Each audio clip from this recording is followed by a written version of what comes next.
गोस्वामी जी महाराज भगवान श्री रामचंद्र जी के रहस्यात्मक चरित्र समय समय पर बताते हैं। यहाँ से जन्म से लेकर के भगवान के राज्याभिषेक तक भी भगवान ने जो भी चरित्र किए, रहस्यात्मक चरित्र किए, उनका वर्णन किया। जैसे अमित रूप प्रगटेत ही काला, जथा जोग मिले सब ही कृपाला। जब भगवान 14 वर्ष के वनवास के बाद अयोध्या जी वापस लौटे, तो अयोध्या जी के पावन धरती पर जब पुष्पक विमान उतरा, भगवान से मिलने के लिए सब एक साथ दौड़ पड़े। तो ठाकुर जी ने सोचा कि पहले मैं माताओं से मिलूं अथवा गुरु जी से मिलूं। चलो गुरु जी को प्रणाम कर लेते हैं। तो गुरु जी के बाद माताओं से मिलना जरूरी, और 3 माताएं हैं। यदि मैं किसी के पास पहले गया और किसी के पास बाद में गया, तो पहले जाने से यह हो जाएगा कि लगता है राम जी कौशल्या जी को ज्यादा प्रेम करते हैं या सुमित्रा जी को ज्यादा प्रेम करते हैं। फिर अगर कौशल्या जी को अंत में प्रणाम करते हैं तो राम जी माता कौशल्या जी को अच्छा नहीं लगेगा, क्योंकि पुत्र तो राम जी कौशल्या जी के हैं। फिर अयोध्या जी में भी ऋषि मुनि महात्माओं के दर्शन करने हैं, प्रणाम करना है। तो जिससे हम पहले मिलते हैं, इसका मतलब वो व्यक्ति हमारे जीवन में कुछ महत्वपूर्ण है, कुछ उसका इंपॉर्टेंस है, इसी वजह से हम उससे पहले मिलना चाह रहे हैं। भगवान ने सोचा कहीं ऐसा ना हो कि कोई अपने आप को बड़ा कोई छोटा मानने लगे, इसलिए ठाकुर जी ने अमित रूप प्रगटेत ही काला। श्री राम जी ने इतने रूप बना लिए कि जितने वहां पे उपस्थित लोग थे, जितने लोग उतने ही भगवान के रूप। और जथा जोग मिले सब ही कृपाला का अर्थ, जिसको प्रणाम करना था भगवान ने उन्हें प्रणाम किया, जिन्हें गले मिलना था उन्हें उनसे गले मिल करके, हाथ मिला के नमस्कार करके मित्रता निभाई। किसी को आशीर्वाद देना था, किसी से आशीर्वाद लेना था, तो यथा योग्य भगवान सबसे मिले। क्योंकि हर एक अयोध्यावासी ये विचार कर रहे हैं कि ठाकुर जी मुझसे ज्यादा प्रेम करते हैं। जैसे एक गुरु की शरण में जाने के बाद गुरु के पद पर प्रतिष्ठित होते हैं, शास्त्रों ने उनके लिए नियम बताया कि गुरु का कर्तव्य है कि उनके चरण में, उनकी शरण में, उनके आश्रम पे, उनके समक्ष उपस्थित होने वाले जितने भी शिष्यगण हैं, उनके साथ गुरु ऐसा व्यवहार करें कि किसी को ये न लगे कि गुरु जी उसको ज्यादा प्रेम करते हैं, मुझे थोड़ा कम करते हैं। इसलिए आपने देखा होगा, कभी भी अपने गुरु जी के पास जाते हैं गुरु पूर्णिमा अथवा किसी भी पर्व पर, तो गुरु जी को जब हम प्रणाम करते हैं तो गुरु जी हमसे ऐसे मिलते हैं मानो सबसे ज्यादा गुरु जी हमसे ही प्रेम करते हैं, जबकि ऐसा है नहीं। गुरु की दृष्टि में तो सारे शिष्य एक समान है, एक बराबर है। वो सबसे यथा योग्य मिलते हैं और सबसे उतने ही प्रेम और सम्मान के साथ मिलते हैं। ऐसे ही रामचंद्र जी से भी सबने आस लगा ली थी कि ठाकुर जी मुझसे ज्यादा प्रेम करते हैं तो मुझसे पहले मिलेंगे। इसीलिए भगवान ने एक समय पर सबसे मिलकर के सबके हृदय के भाव को रखा। फिर किसी ने प्रश्न किया कि भगवान ने इतने रूप प्रकट किए तो क्या ये बात किसी को पता नहीं चली? गोस्वामी जी कहते हैं ये रहस्य इसलिए रहा क्योंकि ये बहुत बड़ी लीला नहीं थी भगवान के लिए।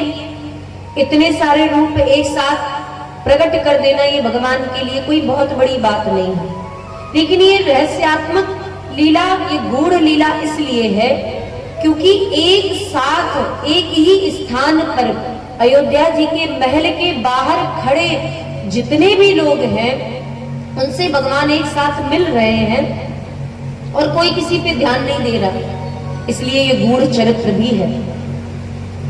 बाद में पूछा गया गोस्वामी जी से कि क्या किसी ने एक दूसरे से चर्चा भी नहीं की?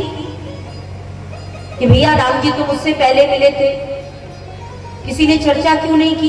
तो कहते हैं महाराज, जिस शिष्य को गुरु जी ज्यादा प्यार करते हैं, प्रेम करते हैं, ऐसा जिस शिष्य को लगता है, वो कभी भी दूसरे मित्र से, अपने उसी गुरु जी के शिष्य से कभी भी ये बात नहीं कहता कि भैया तुमसे ज्यादा गुरु जी हमें मानते हैं। क्यों नहीं कहता है? क्योंकि उसे बुरा लग जाएगा, फिर गुरु जी के प्रति उसका संदेह बढ़ जाएगा। तो कभी ये शिष्य नहीं कहते कि गुरु जी तुमसे ज्यादा मुझे मानते हैं। ऐसे ही अयोध्या जी में जब अमित रूप प्रगटे ही काला, तो भगवान के प्रथम मिलने से किसी ने एक दूसरे से चर्चा नहीं की, इसीलिए ये रहस्य रहा। तो भगवान की ऐसी कई लीलाएं हैं जो रहस्यात्मक भी है, गूढ़ात्मक भी है। और रामचंद्र जी की लीला और भगवान कृष्ण की लीला में नाम मात्र अंतर है, यद्यपि इन दोनों में अंतर कोई नहीं है।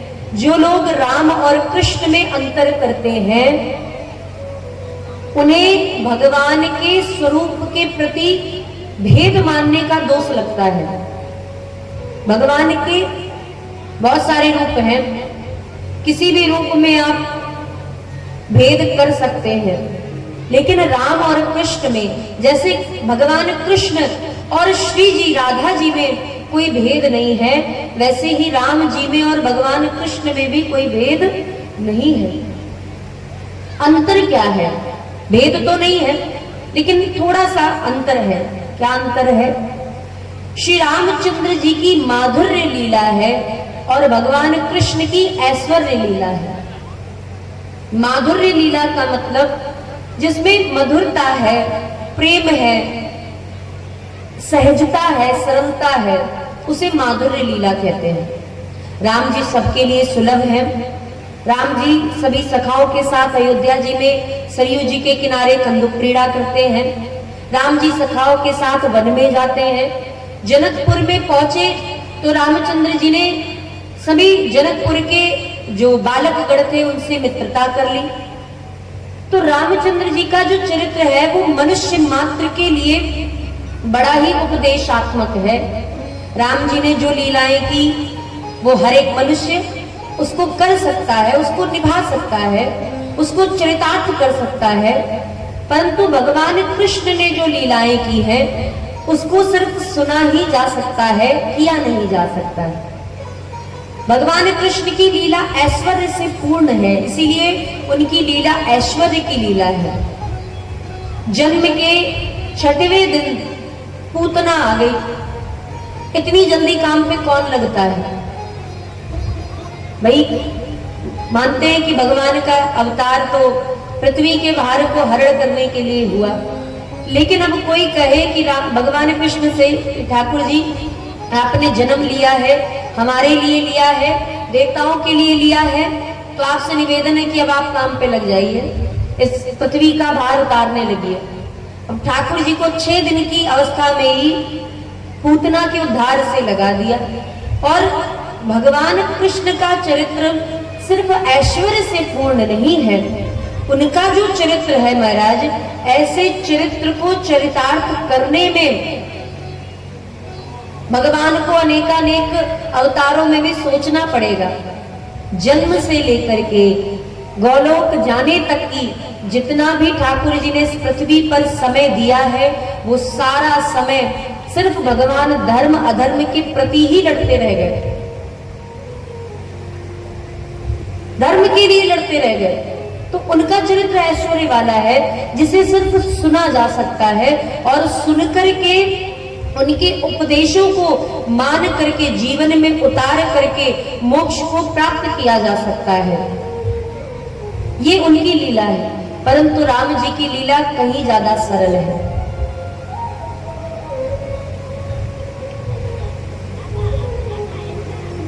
गोस्वामी जी ने रामचरितमानस के विश्राम में कहा, पाई परम विश्राम।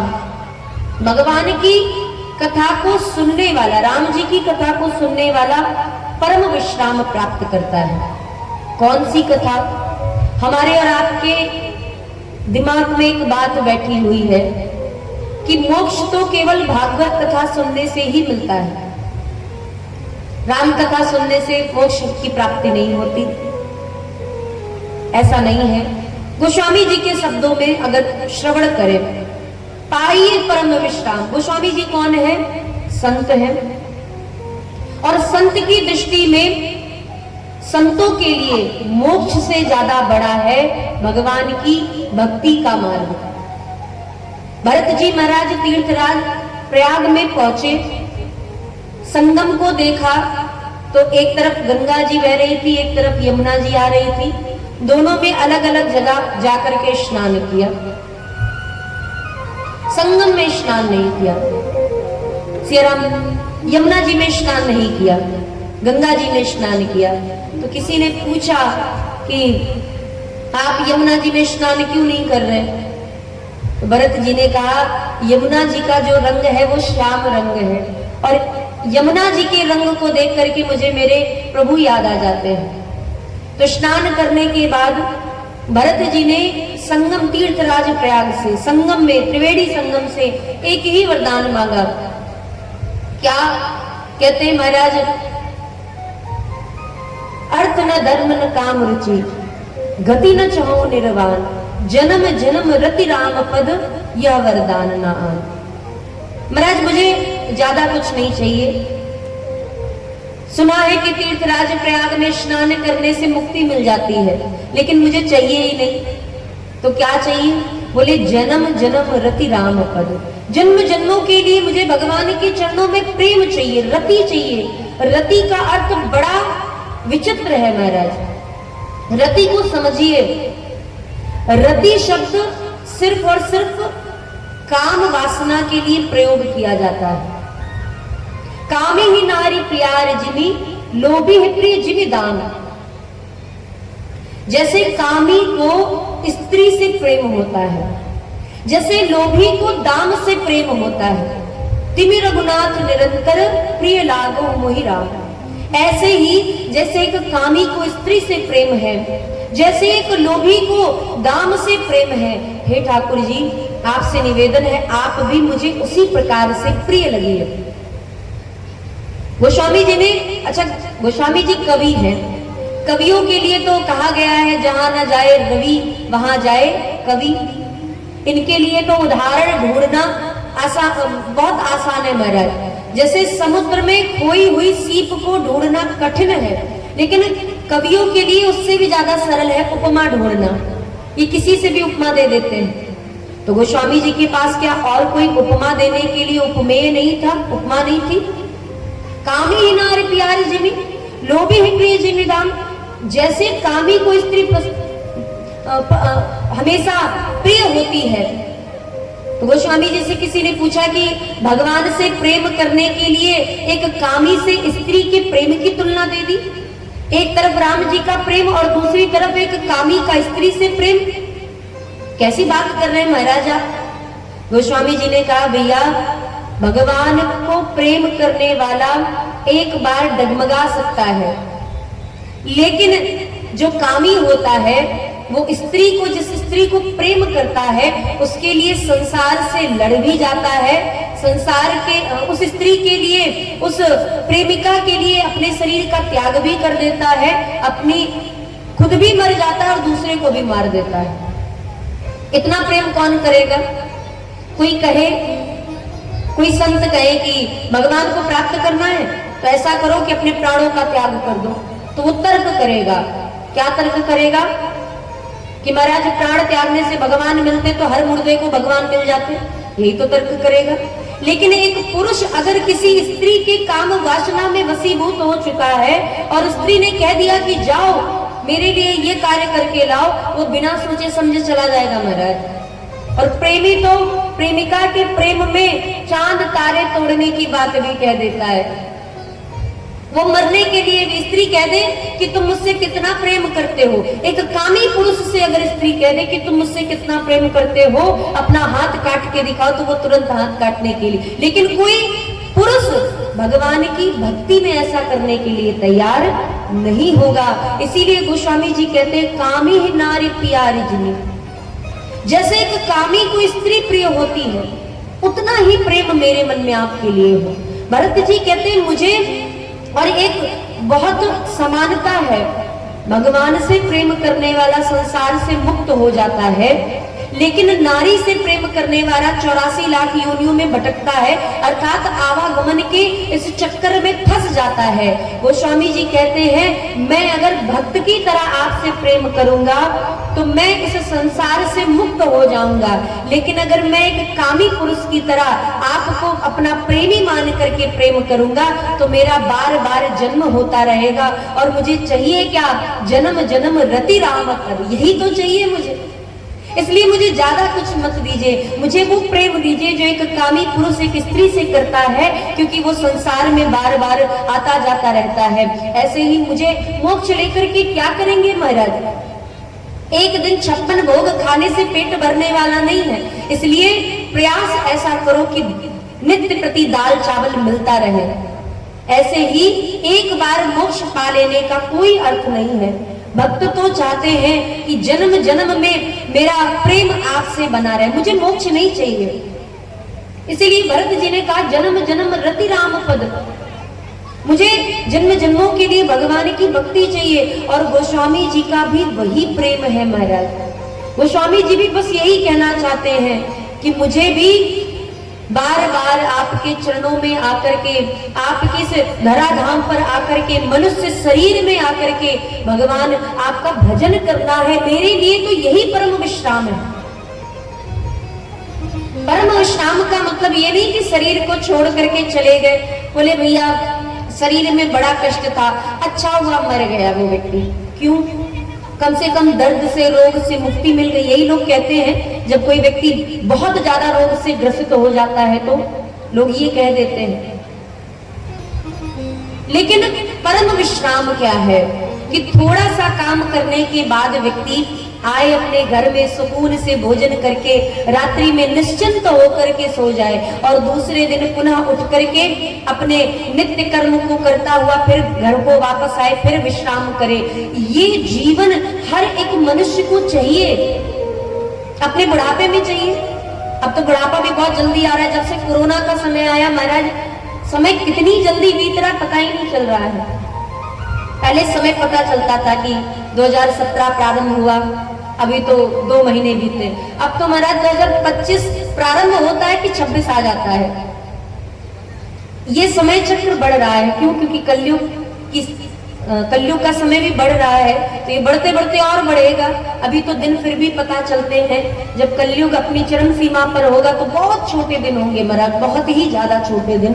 न दिन का पता न रात का पता, इसीलिए लोगों की आयु भी कम हो जाएगी। तो हर व्यक्ति अपने युवानी में, अपनी युवावस्था में मेहनत करता है और मेहनत करके सोचता है कि जवानी में काम कर लेंगे, 40 साल तक घर बना लेंगे, बेटी बच्चों का विवाह कर देंगे, उसके बाद 50-60 की उम्र में आराम से बैठ करके भोजन करेंगे और आराम करेंगे। यही तो चाहिए। अब कोई व्यक्ति ये तो नहीं चाहता कि मैं बहुत थक गया हूं महाराज, आज तो इतना ज्यादा थक गया कि अब तो मैं चाहता हूं कि मुझे मौत आ जाए। ऐसा तो किसी ने नहीं सोचा होगा, ऐसा तो किसी ने नहीं कहा होगा। जबकि जानते हैं कि अगर एक बार मृत्यु आ गई तो सारे झंझटों से मुक्ति मिल जाएगी। हर व्यक्ति जानता है, परंतु फिर भी कभी मृत्यु नहीं मांगता है, परम विश्राम मांगता है। उसे विश्राम चाहिए। वो संसार से लड़ने के लिए तैयार है, वो परिवार समाज से लड़ने के लिए तैयार है। किस लिए? सिर्फ और सिर्फ विश्राम के लिए, शांति के लिए, सुख के लिए। और गोस्वामी जी यही तो कह रहे हैं, पाइए परम विश्राम। भगवान की राम कथा को सुनने से क्या मिलता है? तो कहते हैं पाइए परम विश्राम। गोस्वामी जी की दृष्टि में मोक्ष बहुत तुच्छ है। मोक्ष नहीं चाहिए, एक बार नहीं मरना है, हमें तो रोज जीना है, हमें तो नित्य प्रति अच्छा जीवन व्यतीत करना है। इसलिए हर जन्म में भगवान के प्रेम का स्वाद चाहिए और इसीलिए मनुष्य तन चाहिए। कागभूषुंडी जी से पूछा गया, भगवान ने पूछा कि क्या चाहिए कागभूषुंडी जी? कागभूषुंडी जी कहते हैं प्रभु मैं ये नहीं कहता कि मुझे आप अमर कर दो, मैं ये भी नहीं कहता कि मुझे आप मोक्ष दे दो, मुझे बस आप अपनी नित्य भक्ति दे दो। और नित्य भक्ति पाने के लिए व्यक्ति को बार बार इस धराधाम पर आना पड़ेगा, क्योंकि मोक्ष मिल जाने के बाद भगवान के स्वरूप में जीव लीन हो जाता है और भगवान की तरह ही हो जाता है। जैसे भगवान विष्णु की 4 भुजाएं हैं, तो जब मोक्ष का जो स्वरूप बतलाया गया शास्त्रों में, वो स्वरूप ये है, मोक्ष मिल जाने के बाद जीव भी भगवान चतुर्भुज नारायण की तरह हो जाता है। इसीलिए जब ग्वाल बालाओं को लेकर के भगवान वैकुंठ पहुंचे, ग्वाल बालाओं ने कहा कि कन्हैया अगर तू सचमुच में भगवान है तो मुझे तू अपना वैकुंठ दिखा। ठाकुर जी ने कहा ठीक है, और भगवान ने वैकुंठ दिखाया। अब जैसे ही ग्वाल बाल वैकुंठ पहुंचे तो भगवान वहां से अंतर ध्यान हो गए और सब भगवान की तरह दिखने लगे, 4 भुजा वाले, एक ही जैसे, एक ही शकल के, और सबके साथ महाराज 4 भुजाएं, सब सुंदर सी कमल की माला को धारण किए और चेहरे पर मंद मंद मुस्कान लिए, सोने के मुकुट पहने अपने ही आप में महाराज चले जा रहे थे। ग्वाल बालाओं ने कहा कि अरे ये कौन सी दुनिया में हम आ गए जहाँ सब 4 भुजा वाले, अरे भगवान विष्णु तो एक ही है, यहाँ तो सारे के सारे भगवान विष्णु जी की तरह दिख रहे। तब ग्वाल बालाओं ने कहा चलो ढूंढते हैं कन्हैया को, अब बिना कन्हैया के तो वापस जाने से रहे, तो ढूंढो ढूंढो कहाँ है। तो ढूंढते ढूंढते एक स्थान पर पहुंचे जहां भगवान विष्णु विश्राम कर रहे थे। शेष सैया पर विराजमान हमारे सरकार को देख करके ग्वाल बालाओं ने कहा अरे भैया इस कन्हैया के तो बड़े यहाँ ठाट बाट है, देखो कैसे सिंहासन पे चढ़ के बैठा है। अरे यहाँ तो 4 हाथ वाले ही नहीं, 4 सिर वाले भी इसकी स्तुति कर रहे हैं। लेकिन जो भी कहो ठाट बाट तो बहुत है, लेकिन ऐसे ठाट बाट का क्या मतलब कि सिंहासन पर अकेले बैठ करके कन्हैया दूर से हम ग्वाल बालाओं को देख रहा है, हम सखाओं को देख रहा है। इससे बढ़िया तो हमारा गोकुल है, इससे बढ़िया तो हमारा ब्रज धाम है, जहाँ पे हम कन्हैया के साथ खेलते भी हैं, बात भी करते हैं, झगड़ा भी कर लेते हैं, मन करता है तो घोड़ा भी बना करके उस पर सवारी भी कर लेते हैं, उसके साथ भोजन भी कर लेते हैं, उसके साथ यमुना जी में स्नान भी कर लेते हैं। हमें नहीं चाहिए ऐसा वैकुंठ जहाँ पे कन्हैया हमसे दूर रहे, हमें तो हमारा ब्रज धाम ही बड़ा प्यारा है। तो भक्त भी यही भाव चाहते हैं। भक्तों को नहीं चाहिए मोक्ष, भक्तों को नहीं चाहिए वैकुंठ, भक्तों को नहीं चाहिए वो परम धाम जहाँ भगवान को सिर्फ दूर से देखा जा सके।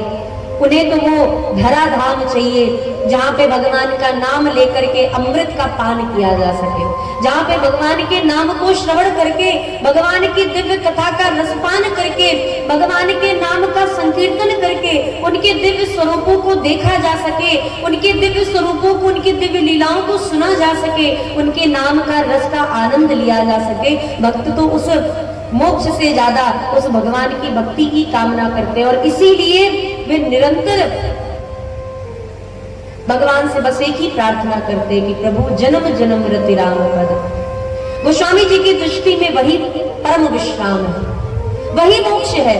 उनके लिए मोक्ष का स्वरूप ही यही है कि जहां राम जी की भक्ति हो जाए, संसार के प्रति वैराग्य हो जाए और भगवान के प्रति अनुराग हो जाए, उनके लिए तो वही मोक्ष है। इसीलिए पाइए परम विश्राम। सिर्फ भागवत कथा को सुनने से ही मोक्ष नहीं मिलता, मोक्ष तो राम कथा को सुनने से भी मिलता है।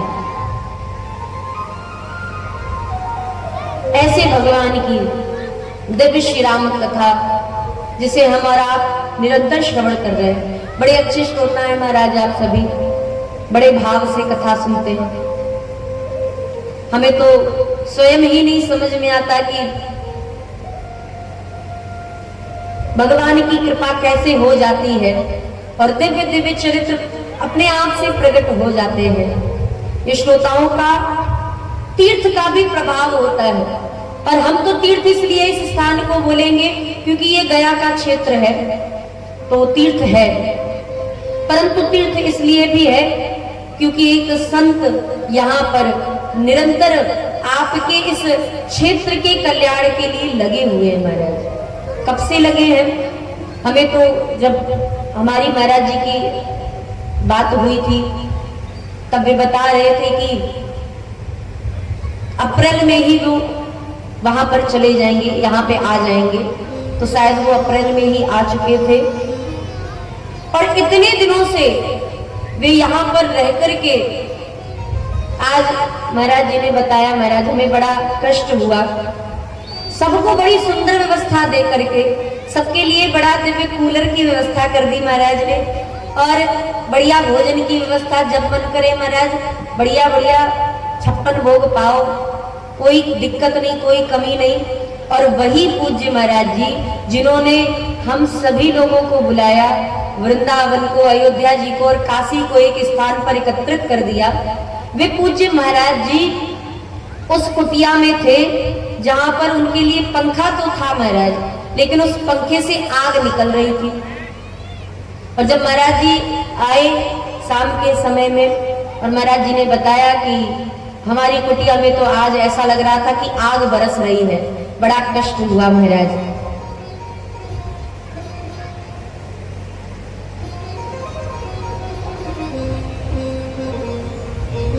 एक संत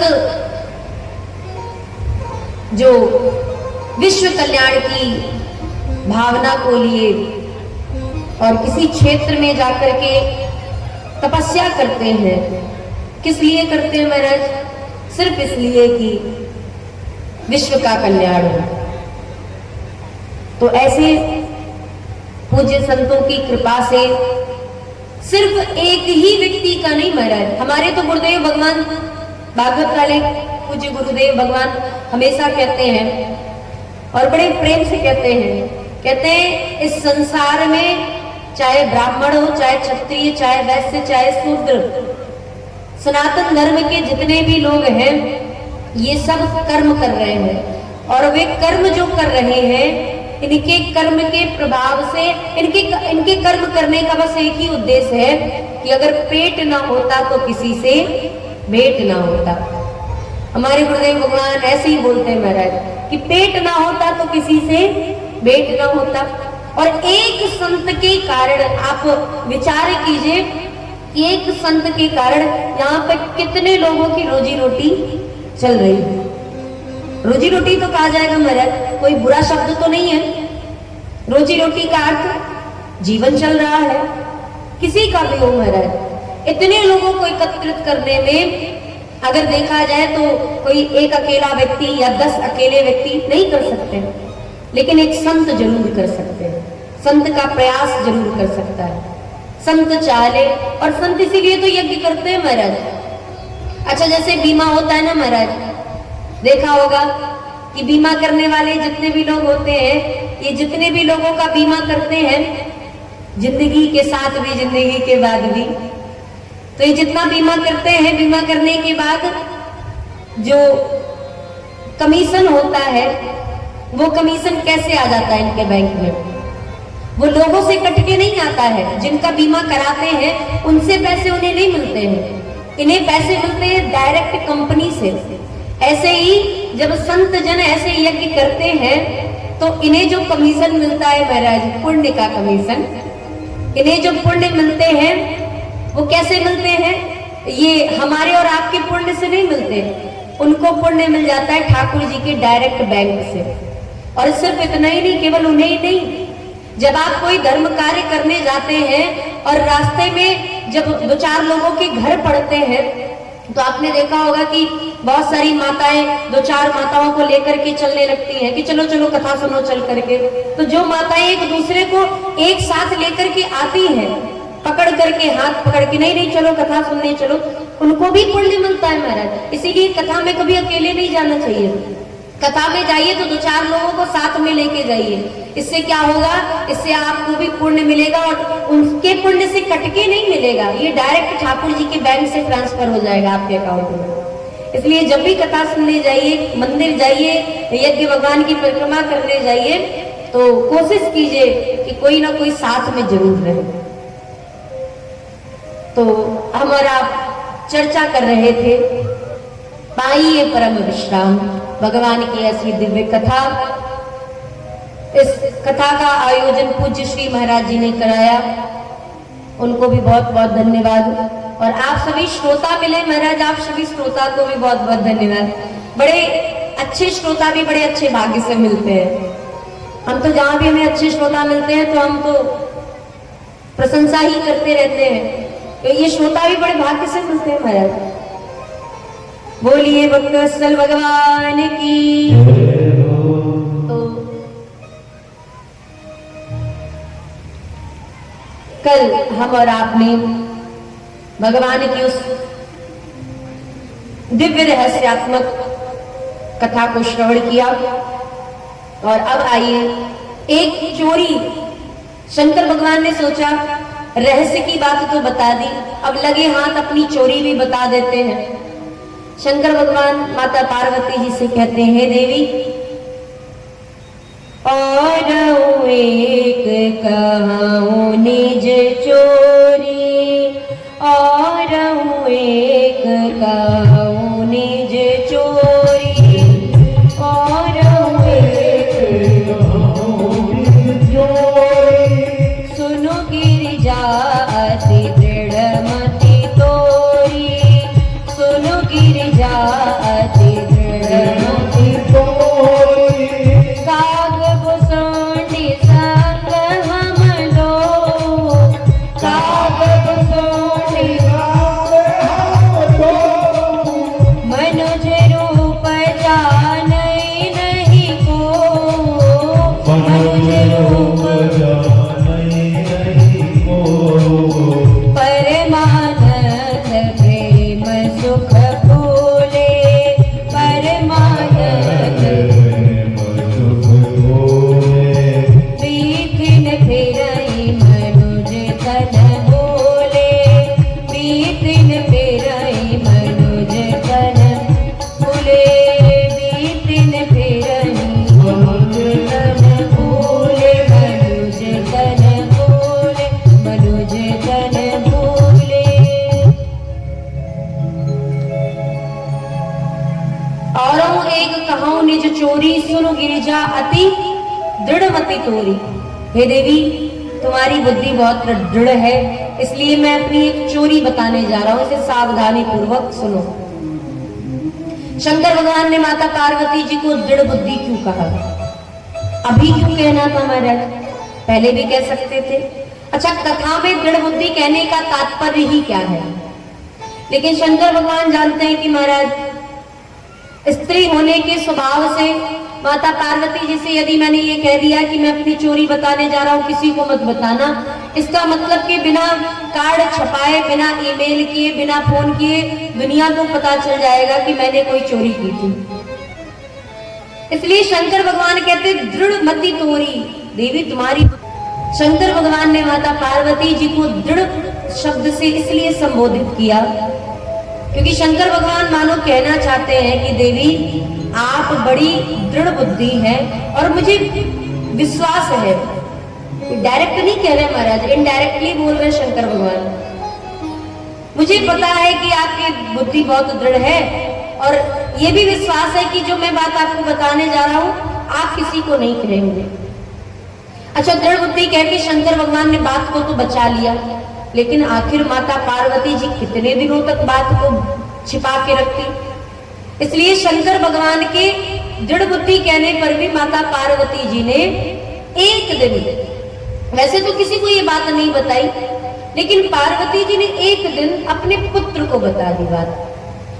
कौन से पुत्र? जब गोस्वामी जी महाराज 5 वर्ष के हुए और उनका लालन पालन करने वाली जो माता थी चुनिया दासी, जब उन्होंने भी अपने शरीर का त्याग कर दिया तो गोस्वामी जी महाराज जो कि राम बोला थे उस समय, तो राम बोला इधर उधर भटकने लगे। माता अन्नपूर्णा जी यानी कि माता पार्वती जी ने जब देखा कि राम बोला तो ऐसे ही घूम रहे हैं, ना कोई मैया ना कोई पिता ना कोई ध्यान देने वाला, तो माता अन्नपूर्णा जी ने माँ के रूप में गोस्वामी जी महाराज का लालन पालन किया और भोजन पकाया। नित्य प्रति माता आती और अपने हाथों से गोस्वामी जी को भोजन पका करके चली जाती। तो जब गोस्वामी जी महाराज बड़े हो गए तो एक दिन मैया भोजन कराते कराते गोस्वामी जी को यही चरित्र सुना रही थी कि पता है तुम्हारे पिताजी ने एक दिन ऐसी चोरी की थी। अच्छा, बच्चों को थोड़ी कुछ बातें याद रह जाती हैं। जो माताएं बालकों को अपने पूर्व समय की बातें बताती रहती हैं कि तुम्हारी दादी ने ऐसा किया था, तुम्हारी बुआ ने ऐसा किया था, बालकों को वो बात बुढ़ापे तक याद रहती कि मेरी दादी ने ऐसा मेरी माँ के साथ किया था। माताएं जिन बालकों को ऐसी बातें, इसीलिए ठाकुर जी को भी याद रह गई, सियाराम गोस्वामी जी को भी याद रह गई। और जब गोस्वामी जी महाराज को ये बात याद रही तो गोस्वामी जी भी संत, और हमारे गुरुदेव भगवान कहते हैं कि दो लोगों को बातें पचती नहीं है महाराज। किसको नहीं पचती? एक स्त्रियों को और एक संतों को। आप ये मत समझना संतों को पच जाती है महाराज, संतों को भी नहीं पचती है। अब वो अलग की बात है कि संतों का परिवार नहीं होता है तो संत कहेंगे किससे? तो संत अपनी बातों को ठाकुर जी के समक्ष जाके कह देते हैं कि देख लो महाराज ऐसी बातें हुई है। वो अपने ठाकुर जी को सारी बातें बताते रहते हैं। तो गोस्वामी माता पार्वती जी ने स्त्री स्वभाव से गोस्वामी जी को बताया और गोस्वामी जी ठहरे संत, तो गोस्वामी जी ने सोचा कि बताना किसी को क्यों महाराज, क्यों किसी को बताना, हम तो लिखेंगे। और गोस्वामी जी महाराज ने रामचरितमानस में लिख के तो पूरे संसार को बता दिया। पार्वती जी ने तो फिर भी एक गोस्वामी जी को ये बात बताई थी, गोस्वामी जी ने तो पूरे संसार को ये बात बता दी कि शंकर भगवान ने भी चोरी की थी। अच्छा, चोरी किस चीज की थी? इसका नाम चोरी क्यों पड़ा?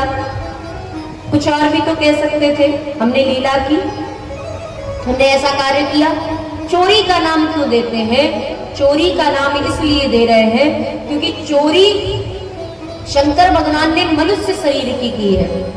सभी को चौपाई याद है, बड़े भाग मानुष तन पावा। बड़े भाग से मानुष तन मिलता है। और कैसे मिलता है? या तो भगवान की अकारण करुणा हो, या फिर आपने इतने पुण्य अर्जित कर लिए हो, अथवा 84 लाख योनियों में भटक चुका हो जीव, तब 84 लाख योनियों में भटकने के बाद एक बार मनुष्य शरीर मिलता है। 3 ही कारण से मनुष्य शरीर मिलता है, या तो पुण्य से, या भगवत कृपा से, अथवा 84 लाख योनियों में भ्रमण करने के बाद। तो मनुष्य शरीर प्राप्त करने के लिए, अब आप कहेंगे देवताओं के लिए क्या असंभव है? देवता मनुष्य इस पृथ्वी लोक में आते हैं तो क्या मनुष्य शरीर धारण नहीं कर सकते? बिल्कुल महाराज, देवताओं ने एक बार मनुष्य शरीर धारण किया था। कब? जब राम जी की बारात में जाना हुआ। इंद्रदेव को गौतम जी ने श्राप दे दिया था, बड़ा विचित्र श्राप दिया था महाराज, वाल्मीकि रामायण में वर्णन है। हम वर्णन नहीं करेंगे क्योंकि गोस्वामी जी ने नहीं कहा इस चरित्र को। तो गौतम जी ने इंद्रदेव को श्राप दे दिया। तो इंद्रदेव ने चरणों में प्रणाम किया कि प्रभु मुझसे बहुत बड़ी भूल हो गई, अपराध हो गया मुझसे, मुझे क्षमा करे। बड़ी प्रार्थना करने पर गौतम जी ने कहा कि तुम्हारे इस शरीर का ये जो श्राप है ये तभी ठीक होगा जब तुम अपने पिता श्री सीता रामचंद्र जी के विवाह का दर्शन करोगे। अब दर्शन करे कैसे? पृथ्वी लोक पर आना पड़ेगा, और पृथ्वी लोक पर आने के लिए भगवान की बारात में जाने के लिए मनुष्य रूप धारण करना पड़ेगा। तो देवताओं ने राम जी से प्रार्थना की कि हे प्रभु, कृपा करके आप हमें भी मनुष्य रूप प्रदान करें, जिससे हम भी आपकी बारात में सम्मिलित होकर के आपके विवाह का रात्रि भर दर्शन कर सके। तो देवताओं को भगवान की कृपा से एक बार मनुष्य शरीर मिला, परंतु ऐसा नहीं है कि देवता स्वर्ग में बैठे हैं तो सब कुछ करने में सामर्थ्य है। नहीं, देवताओं को मनुष्य शरीर नहीं मिल सकता महाराज। देवता पृथ्वी पर तो आते हैं, लेकिन आपने अन्य कथा को भी श्रवण किया है। जब ब्रह्मा जी महाराज ने देवताओं से कहा कि राम जी की प्रतीक्षा करो जाकर के पृथ्वी पर, तो ये भी तो कह सकते थे कि कुछ देवता वानर बन जाए, कुछ देवता भालू बन जाए। और इंद्र आदि जो देवता हैं, जो बड़े बड़े पद पर इंद्र कुबेर आदि जो देवता हैं, ये चाहते तो मनुष्य रूप में भी तो आ सकते थे, ऋषि मुनि महात्मा के रूप में भी तो आ सकते। अरे स्वर्ग का जो राजा है इंद्र, उसे भी वानर भालू के रूप में आना पड़ा, मनुष्य रूप में क्यों नहीं आए? क्योंकि मनुष्य रूप ऐसे ही नहीं मिल जाता महाराज, दो रूप से, दो उपाय से मिल सकता है। एक उपाय कि भगवान की कृपा हो जाए, अथवा भाई कुछ प्राप्त करने के लिए कुछ तो खर्चा करना पड़ेगा। तो मनुष्य शरीर चाहिए तो देवताओं के लिए नियम है कि अपने पुण्य दान कर दो और मनुष्य शरीर प्राप्त कर लो। और अगर देवताओं ने पुण्य दान कर दिया तो फिर वो स्वर्गलोक से निकाल दिए जाएंगे। इसीलिए देवता मनुष्य शरीर में आना तो चाहते हैं। भगवान श्री सुखदेव जी के पास आकर के अमृत का कलश रख करके निवेदन किया कि आप ये अमृत का कलश राजा परीक्षित को दे दीजिए और मुझे भगवान की कथा सुना दीजिए। तो भगवान श्री सुखदेव जी ने दो कारणों से देवताओं को कथा नहीं सुनाई। एक तो देवता आए थे सौदागर बन के, सौदा करने कि ये कथामृत, ये अमृत ले लो जो समुद्र मंथन से निकला है, और दूसरा कथामृत मुझे सुना दो। तो सुखदेव भगवान ने कहा कि कहाँ कांच कहाँ मणि, तुम कांच रूपी अमृत से उस कथामृत रूपी मणि की तुलना कर रहे हो। एक तो ये कारण था इसलिए भगा दिया, और दूसरा कारण यह था कि अगर श्री सुखदेव भगवान देवताओं को कथा सुनाते तो देवता देव रूप में कथा नहीं सुन सकते हैं। मनुष्य रूप में उन्हें पृथ्वी पर आना पड़ेगा, पृथ्वी का स्पर्श करना पड़ेगा, और देवता देव रूप में पृथ्वी का स्पर्श नहीं कर सकते हैं। तो पृथ्वी पर आए, मनुष्य शरीर धारण करे, उसके बाद कथा सुने। लेकिन देवताओं को यह भी मंजूर नहीं था। देवता कह रहे नहीं नहीं, हमें तो देव रूप में ही कथा सुननी है। सुखदेव भगवान ने कहा वाह महाराज, तुम ही नियम का पालन नहीं करोगे तो कौन करेगा संसार में। इसलिए श्री सुखदेव भगवान ने उन देवताओं को कथा नहीं सुनाई। तो देव शरीर में भी होने के बाद भी, स्वर्ग का सुख प्राप्त करने के बाद, ऐश्वर्य प्राप्त करने के बाद भी देवता भगवान की कथा को तब तक नहीं सुन सकते, भगवान के समक्ष तब तक नहीं आ सकते, इस पृथ्वी पर लीला को दर्शन नहीं तब तक नहीं कर सकते जब तक वो मनुष्य शरीर प्राप्त न करे। और मनुष्य शरीर प्राप्त करने के लिए पुण्य देना पड़ेगा। इसीलिए देवता बैठे रहते हैं महाराज कि चलो कोई बात नहीं, यज्ञ में बुलाया जा रहा है, इतनी बड़ी बात है हमारे लिए, यज्ञ में हमें भाग मिल रहा है, यही तुम्हारा भोजन है। लेकिन बहुत दूरी नहीं है यज्ञशाला से इस कथा पंडाल की, परंतु देवता इस कथा को नहीं सुन सकते महाराज। उसके लिए पृथ्वी पर आना पड़ेगा, और पृथ्वी पर आने के लिए मनुष्य शरीर चाहिए। इसीलिए शंकर भगवान कह रहे हैं, हे देवी, मैंने मनुष्य शरीर की चोरी की, मैंने चोरी से भगवान के दर्शन किए, उसे हम चोरी का नाम नहीं दे रहे, हम चोरी का नाम दे रहे हैं मनुष्य के शरीर का।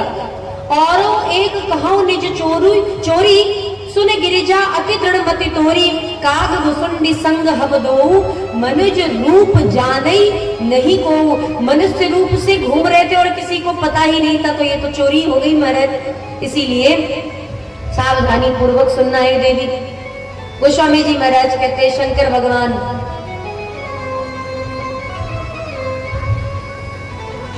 अयोध्या जी की पावन उस दरा धाम पर मनुष्य रूप से पहुंच करके कागभुसुंडी जी जो उनके चेला थे, उनके आश्रम पर बैठ के, देखिए कथा सुनने के लिए, आपने ये तो सुना होगा कि कथा सुनने के लिए कभी भी पद का, उम्र का भेद नहीं रखना चाहिए।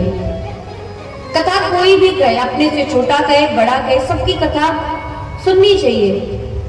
जो कागभुसुंडी जी शंकर भगवान के शिष्य हैं, वही कागभुसुंडी जी के द्वारा जब राम कथा कही जाती है, तब शंकर भगवान पक्षीराज के उस पूरे पक्षियों के समाज में कागभुसुंडी जी कथा कहते हैं। अच्छा, सबसे ज्यादा अगर कोई हीन भावना से देखा जाने वाला, अशुद्ध शरीर बताए जाने वाला कोई पक्षी है तो वो कौन है? कौवा है। अगर कौवा स्पर्श कर दे तो अपशगुन माना जाता है। ऐसा लगता है कि कहीं मृत्यु तो निकट नहीं आ गई महाराज, या अथवा कोई बहुत बड़ा ग्रह नक्षत्र चल रहा है, कौवा सर के ऊपर से चला जाए, बहुत पास से, समीप से कौवा सर के ऊपर से चला जाए, तो फिर कहा जाता है कि काले वस्त्र दान करने चाहिए, काली वस्तुओं का दान करना चाहिए, चाहे कुछ भी हो, उसके लिए निवारण बताया गया है।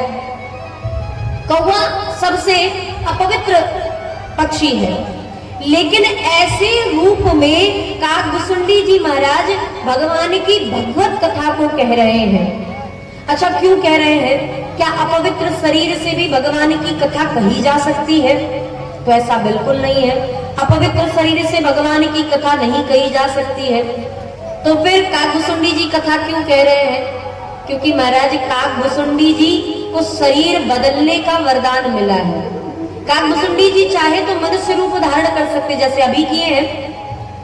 काकभुसुंडी जी चाहे तो किसी अन्य पक्षी का रूप धारण कर सकते हैं, लेकिन काकभुसुंडी जी को कौवे का रूप इसलिए पसंद है, कौवे का शरीर इसलिए प्रिय है, क्योंकि जब रामचंद्र जी ने काकभुसुंडी जी पर कृपा की थी, तब काकभुसुंडी जी कौवे के रूप में ही थे महाराज। इन्हें श्राप लग गया था कि कौवे का रूप मिलेगा, लेकिन ये वरदान भी मिला गुरु जी की कृपा से। शंकर भगवान ने क्रोधित होकर के श्राप दे दिया था, लेकिन गुरु जी ने इनके कृपा की और गुरु कृपा से भगवान मिले और कौवे के रूप में ही मिले। तो काकभुसुंडी जी को ये कौवा का शरीर प्रसाद लगता है, क्योंकि गुरु की कृपा से ये भगवान की भक्ति मिली है काकभुसुंडी जी को। इसीलिए जब काकभुसुंडी जी अयोध्या जी जाते हैं, तब भी 5 वर्ष तक भगवान की लीला को देखने के लिए कौवे के रूप में ही रहते हैं। उसके बाद जब भगवान की कथा कहनी होती, तब भी कौवा का ही रूप बनाते हैं। और जब काकभुसुंडी जी कथा कहते हैं, तब हमारे श्री शंकर भगवान महाराज हंस के रूप में बैठ करके कथा सुनते हैं। शंकर भगवान भी पक्षियों के बीच में पक्षी बन जाते हैं, इसलिए क्योंकि अगर अब आप कथा सुन रहे हैं महाराज, और यहाँ पे कोई अचानक से विशिष्ट व्यक्ति, कोई जो अनदर पर्सनैलिटी का व्यक्ति है, कोई नेता है, कोई अभिनेता है, अचानक से यहाँ आ जाए और आप उसे देखें और पहचान जाए, अरे ये तो वो है महाराज, तो तुरंत कथा में विघ्न उत्पन्न हो जाएगा, कथा सुनने में मन नहीं लगेगा और कथा कहने में भी मन नहीं लगेगा। इसीलिए शंकर भगवान जब भी काकभुसुंडी जी के द्वारा कथा सुनने जाते हैं, तो हमेशा पक्षी के रूप में ही जाते हैं, क्योंकि जब पक्षी आके बैठेंगे तो किसी का ध्यान जाएगा नहीं, लेकिन शंकर भगवान पक्षियों के बीच में आ जाएंगे तो कथा में विघ्न हो जाएगा। तो ऐसे शंकर भगवान जो काकभुसुंडी जी के गुरु हैं, लेकिन वो गुरुदेव भगवान भी जब काकभुसुंडी जी कथा कह रहे होते तो उनकी कथा को सुनने के लिए जमीन पर बैठ जाते हैं। अगस्त जी महाराज जो शंकर भगवान के शिष्य हैं, जब शंकर भगवान उनके आश्रम पर जाते हैं, तो अगस्त जी महाराज पहले उनके चरणों को पखारते हैं महाराज, फिर चरणोदक का पान करते हैं, फिर आशीर्वाद लेते हैं और फिर पूछते हैं कि महाराज आपका आगमन क्यों हुआ? तो शंकर भगवान कहते हैं मुझे कथा सुननी है। अभी तक जो शंकर भगवान के चरणों को धो करके चरणोदक ले रहे थे, अब वही अगस्त जी ऊपर आसन पे बैठते, शंकर भगवान नीचे बैठ जाते और कथा सुनते हैं महाराज। ये कथा का स्वरूप है। तो ऐसे श्री शंकर भगवान काकभुसुंडी अपने चेला के साथ अयोध्या जी की पावन गलियों में विचरण कर रहे हैं। मनुज रूप जाने ही नहीं को कोई नहीं जानता कि शंकर भगवान आए हैं। और जब शंकर भगवान को रामचंद्र जी को पता चला कि मेरे भोले बाबा आए हैं, राम जी तो प्रमुदिता सरकार जय हो। अरे हम तो चाह ही रहे थे कि आप आए, लेकिन हम निमंत्रण कैसे भेजे, हम तो शिशु रूप में हैं, हम बड़ी देर से प्रतीक्षा कर रहे थे। लेकिन मित्रता भी तो यही है कि बिना कहे मित्र एक दूसरे की बात को समझ जाए।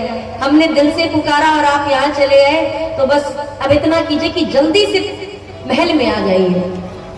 शंकर भगवान ने कहा ठाकुर जी कैलाश पर्वत से उतर करके, यानी जो कि अब चीन में है, आप सोचिए कि कैलाश पर्वत से उतर के शंकर भगवान अयोध्या जी पैदल आए और अयोध्या जी की भीड़ को देख करके सिल हुई जाए पखान पवारे, ऐसी भीड़ को देख करके शंकर भगवान ने कान पकड़ के हाथ जोड़ करके निवेदन किया, सरकार उतनी दूर से यहाँ तक हम चल के आए हैं, अब यहाँ से महल तक बुलाने की व्यवस्था करो या फिर महल से बाहर आकर के हमें यहाँ पे दर्शन दो, हमें नहीं पता महाराज, हम इससे आगे नहीं बढ़ रहे।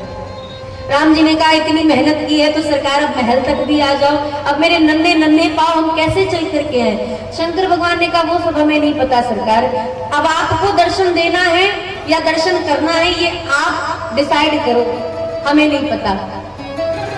शंकर भगवान उस भीड़ को देख के सरयू जी के किनारे बैठ गए। रामचंद्र जी निवेदन करने लगे, क्या ऐसे श्री शंकर भगवान माता पार्वती जी को अपने चोरी की कथा को बताते हुए कहते हैं, हम अयोध्या जी की गलियों में बीथिन फिरही मगन मन भूले। भगवान के दर्शन के लिए मगन होकर के घूम रहे महाराज। अच्छा, 3 ही स्थान की गलियां प्रसिद्ध हैं। एक तो प्रथम में अगर नाम लिया जाए तो बनारस की गलियां, और दूसरी कुंजन की गलियां अर्थात वृंदावन ब्रजधाम की भी गलियां हैं, और तीसरे में आते हैं महाराज अयोध्या जी की गलियां। अयोध्या जी में ज्यादा गली नहीं है, लेकिन उसका महत्व है। कहते हैं महाराज अयोध्या जी में एक ऐसी भी गली है जहां पे उस गली में एक विशेष मुहूर्त में अगर कोई पागल व्यक्ति भी चला जाए तो वो ठीक हो जाता है। अयोध्या जी की गलियों का इतना महत्व है। तो ऐसी गलियों में शंकर भगवान वैसे भी राम नाम में मगन रहने वाले भोलेनाथ अयोध्या जी आकर के और भी ज्यादा मगन हो गए। अपने प्रियतम की नगरी में राम जी पहुंचे, शंकर भगवान पहुंचे हैं। काकभुसुंडी जी महाराज ने शंकर भगवान को देखा कि भोलेनाथ तो अब थक हार के सरयू जी के किनारे बैठ गए। गुरु जी से पूछते, गुरुदेव भगवान चलेंगे? शंकर भगवान ने कहा ना महाराज, अरे भगवान की तो वाणी है कि 1 कदम बढ़ाओ तो वो 1000 कदम बढ़ाते हैं। अब हमने 1000 कदम बढ़ा दिए तो क्या वो 1 कदम भी चल के नहीं आ सकते? काकभुसुंडी जी ने सोचा ये गुरु जी अपने मित्र से थोड़ा सा उपहास करना चाह रहे हैं, मित्रता निभाना चाह रहे हैं, एक दूसरे से थोड़ा सा मजाक कर रहे हैं। परंतु इन दोनों के चक्कर में महाराज हमें भी दर्शन नहीं हो पाएगा। अब इन्हें तो शंकर भगवान को तो राम जी बुला लेंगे या राम जी स्वयं आ जाएंगे, लेकिन बीच में फंस जाएंगे हम महाराज। इसलिए ऐसा करो कि दोनों को जल्दी से जल्दी मिलवा दो। काकभुसुंडी जी महाराज ने विचार किया। शंकर भगवान राम जी का नाम जप कर रहे थे, बैठ गए भगवान के नाम जप करने में। काकभुसुंडी जी महाराज के सामने से कुछ माताओं का झुंड जा रहा था, कुछ माताएं एक साथ जा रही थी। काकभुसुंडी जी ने कहा, अरे भैया आप हमें कुछ परेशान सी दिख रही हो। माताओं ने कहा, नहीं तो महाराज जी ऐसा तो कुछ नहीं है। बोले, नहीं आपके जीवन में परेशानी है, लेकिन आपका स्वभाव है ना, आप अपनी परेशानी को किसी को दिखाती नहीं, लेकिन हम पहचान गए। हमें पता है कि आपके जीवन में बहुत बड़ी परेशानी चल रही। अब बताओ महाराज, इस संसार में कौन सा मनुष्य है जिसके जीवन में परेशानी नहीं है? काकभुसुंडी जी ने कहा, नहीं हम जान गए कि आपके जीवन में परेशानी है, लेकिन आप बताती नहीं हो किसी को नहीं। और अपनी समस्या कौन किसको बताता है? संसार से गाता तो नहीं है महाराज कि हमारे जीवन में इतनी परेशानियां चल रही हैं। अब काकभुसुंडी जी आसानी से माता जी को अपने बातों में फंसा रहे हैं। आप परेशान रहती हो, आपके पति बड़े चिंतित रहते हैं, धन कमाते तो है लेकिन रुकता नहीं है। अब माता जी को सारी बातें सही लग रही। हाँ महाराज, आपको कैसे पता? काकभुसुंडी जी ने कहा, रहे हम जिनके चेला है ना, कोई साधारण थोड़ी ना है, हमारे गुरु जी बहुत पहुंचे हुए सिद्ध संत हैं। अच्छा तो कहाँ है महाराज जी? बोले वो रहे, वो सरयू जी के उधर उस घाट पे बैठे हैं। अच्छा तो महाराज जी अगर आपकी कृपा हो तो अपने गुरु जी से मिलवा दीजिए। काकभुसुंडी जी ने कहा, देखो मैया वैसे तो हमारा ये सब काम नहीं है, हो सकता है कि गुरु जी हमको बाद में डांट भी दे, लेकिन आप जा रही थी तो हमें आप बड़ी चिंतित लगी, इसलिए हमसे रहा नहीं गया तो हमने आपसे कह दिया, इसलिए चलो गुरु जी से मिलवा देते। लेकिन एक वचन दो, एक आप विश्वास दिलाओ मुझे कि ये बात आप किसी को नहीं बताओगी। मैया ने कहा, नहीं महाराज किसी को नहीं बताएंगे। काकभुसुंडी जी ने कहा, हमारे गुरु जी है ना, ये कैलाश पर्वत से तपस्या करके लौटे हैं, बहुत वर्षों के बाद आए हैं, इसीलिए ये तीनों कालों की बात को जानने वाले त्रिकालज्ञ हो गए हैं। मैया ने कहा, तो फिर दर्शन कराइए गुरु जी के। गुरु जी के पास गए। काकभुसुंडी जी ने दूर से इशारा कर दिया, भोलेनाथ सब संभाल लेना। शंकर भगवान के पास काकभुसुंडी जी आए, निवेदन किया, गुरु जी ये मैया बड़ी परेशान थी, आपकी कृपा से हम इन्हें यहाँ ले आए, आपने कहा था सो इस वजह से हम इनको यहाँ पे बुला करके ले आए। अब आप देख करके बता दीजिए कि इनका भाग्य कैसा है। शंकर भगवान तो त्रिकाला के तुरंत महाराज ना हाथ देखने की जरूरत, ना माथे की लकीर देखने की जरूरत, भगवान भोलेनाथ ने ऐसे ही सब बता दिया महाराज। न नाम पूछा, ना गांव पूछा, ना जन्म पत्रिका पूछी, कुंडली भी नहीं देखी महाराज। बिन कहे सारी चीजों को शंकर भगवान बताते चले गए। माता जी को जैसे जैसे बता रहे, मैया के नेत्र बड़े बड़े होते जा रहे हैं। माता के मन में आश्चर्य, बुद्धि में वो बातें समा नहीं रही हैं। मैया ने कहा महाराज जी, हमारे ये जो मित्र हैं इनको भी जरा देख करके बताइए। अब सारी माताओं को भोलेनाथ ने बता दिया और जैसे ही माता प्रणाम करके बाहर आने लगी, घाट से बाहर जाने लगी, तो काकभूषुंडी जी ने कहा मैया देखो आप बहुत चिंतित थी इसलिए मैंने ये बात बताई, आप किसी को मत बताना, नहीं तो फिर बोले हमारे जो शंकर जी महाराज हैं इनके पास भीड़ लग जाएगी और हमारे गुरुजी भजन करते, बहुत ज्यादा भजन करते हैं, अगर भीड़ लग गई तो फिर बड़ी दिक्कत हो जाएगी, आप किसी को बताना नहीं। अब ये जो बात काकभूषुंडी जी ने की है ना महाराज, ये आज के समय का जो सोशल मीडिया है इससे कहीं ज्यादा प्रभावकारी ये बात है। सोशल मीडिया में तो वायरल होने में भी टाइम लगता है महाराज, लेकिन माताओं से ये कह दो कि भैया ये बात किसी को मत बताना। मैया तो पूरे गांव में ऐसा प्रचार कर देती है कि पूछो नहीं। काकभूषुंडी जी ने बताया, अब वो मैया आई, पूरी अयोध्या जी में खबर फैल गई। बात फैलते फैलते राजमहल में पहुंची। एक दासी ने सुना और दासी ने तुरंत माता कौशल्या जी से निवेदन किया, माता अगर आप कहें तो वो जो शंकर जी महाराज आए उनको हम बुला लाएं। कौशल्या जी ने कहा ठीक है, दर्शन करने के लिए बुलाना सही है, लेकिन क्या जरूरत है, हमारे गुरुदेव भगवान भी जो पूज्य श्री वशिष्ठ जी महाराज है ये भी तो त्रिकालक है, ये भी तो भूत भविष्य वर्तमान देख के बताते हैं, समय आने पर वो भी हमें हमारे लालाओं का भविष्य देख के बता देंगे, अगर तुम चाहती हो तो दर्शन करने के लिए बुला लाओ। दासी ने कहा कि अब आप ऐसा कह रही है तो फिर रहने देते हैं, ऐसे तो बहुत सारे बड़े बड़े सिद्ध महात्मा संत आए हैं, उन्हीं को बुलाएंगे तो बाकी संतों को बुरा लग जाएगा। राम जी सारी बात सुन रहे थे। राम जी ने कहा लो महाराज, शंकर भगवान तो बैठे रहे, उनके चेला काकभूषुंडी जी ने कुछ बात बनाई भी तो माता जी के पास बात पहुंची भी, लेकिन इन दासी हमारी माता जी ने सारी बातों को कैंसिल कर दिया, सारा प्लान ही चौपट कर दिया महाराज। अब राम जी ने रोना प्रारंभ किया और जैसे ही राम जी रोते हैं, सुनी बचन सुजाना रोदन ठाना, वही वाला रोदन फिर से राम जी रो रहे हैं। और जैसे ही राम जी ने रोना शुरू किया, मैया ने वशिष्ठ जी को बुलाया, गुरुदेव भगवान नजर उतार दो। मैया बार बार बलैया ले रही है, मैया बार बार नमक और राई से नजर उतारी जाती है, शायद उससे नजर उतार रही है, पानी से नजर उतार रही है। और महाराज सारे जितने भी नजर उतारने के मार्ग थे सारे उपाय मैया कर डाली, लेकिन राम जी शांत नहीं हुए। और जब राम जी शांत नहीं हुए तो वशिष्ठ जी महाराज आए। वशिष्ठ जी ठाकुर जी की लीला को पहचान गए। गुरु जी ने कहा कि देखो मैया ऐसा है कि हम तो भीतर वाले गुरु जी हैं, अब तो इनको कोई महल के बाहर वाले गुरु जी ही ठीक कर पाएंगे, तो जाओ किसी संत को बुला के लेके आओ जो नजर वजर उतारना जानते हो। दासी ने तुरंत कहा मैया वो वही संत को बुलाना है जो भविष्य देखना जानते हैं। मैया ने कहा जाओ जो जल्दी बुला करके लेके आओ, रथ पे बैठा करके लेके आओ। और वो दासी रथ लेकर के चली और पहुंच करके शंकर भगवान के सामने, काकभूषुंडी जी के सामने रथ ला के खड़ा कर दी। काकभूषुंडी जी ने भोलेनाथ को इशारा कर दिया, भोलेनाथ अंग पट डाल करके और बढ़िया से हाथ में त्रिशूल वगैरह जो लिए सब बढ़िया से पहन करके रेडी हो जाओ। महल से बुलावा आ गया। शंकर भगवान ने कहा क्यों, हमको कोई यहाँ जानता है?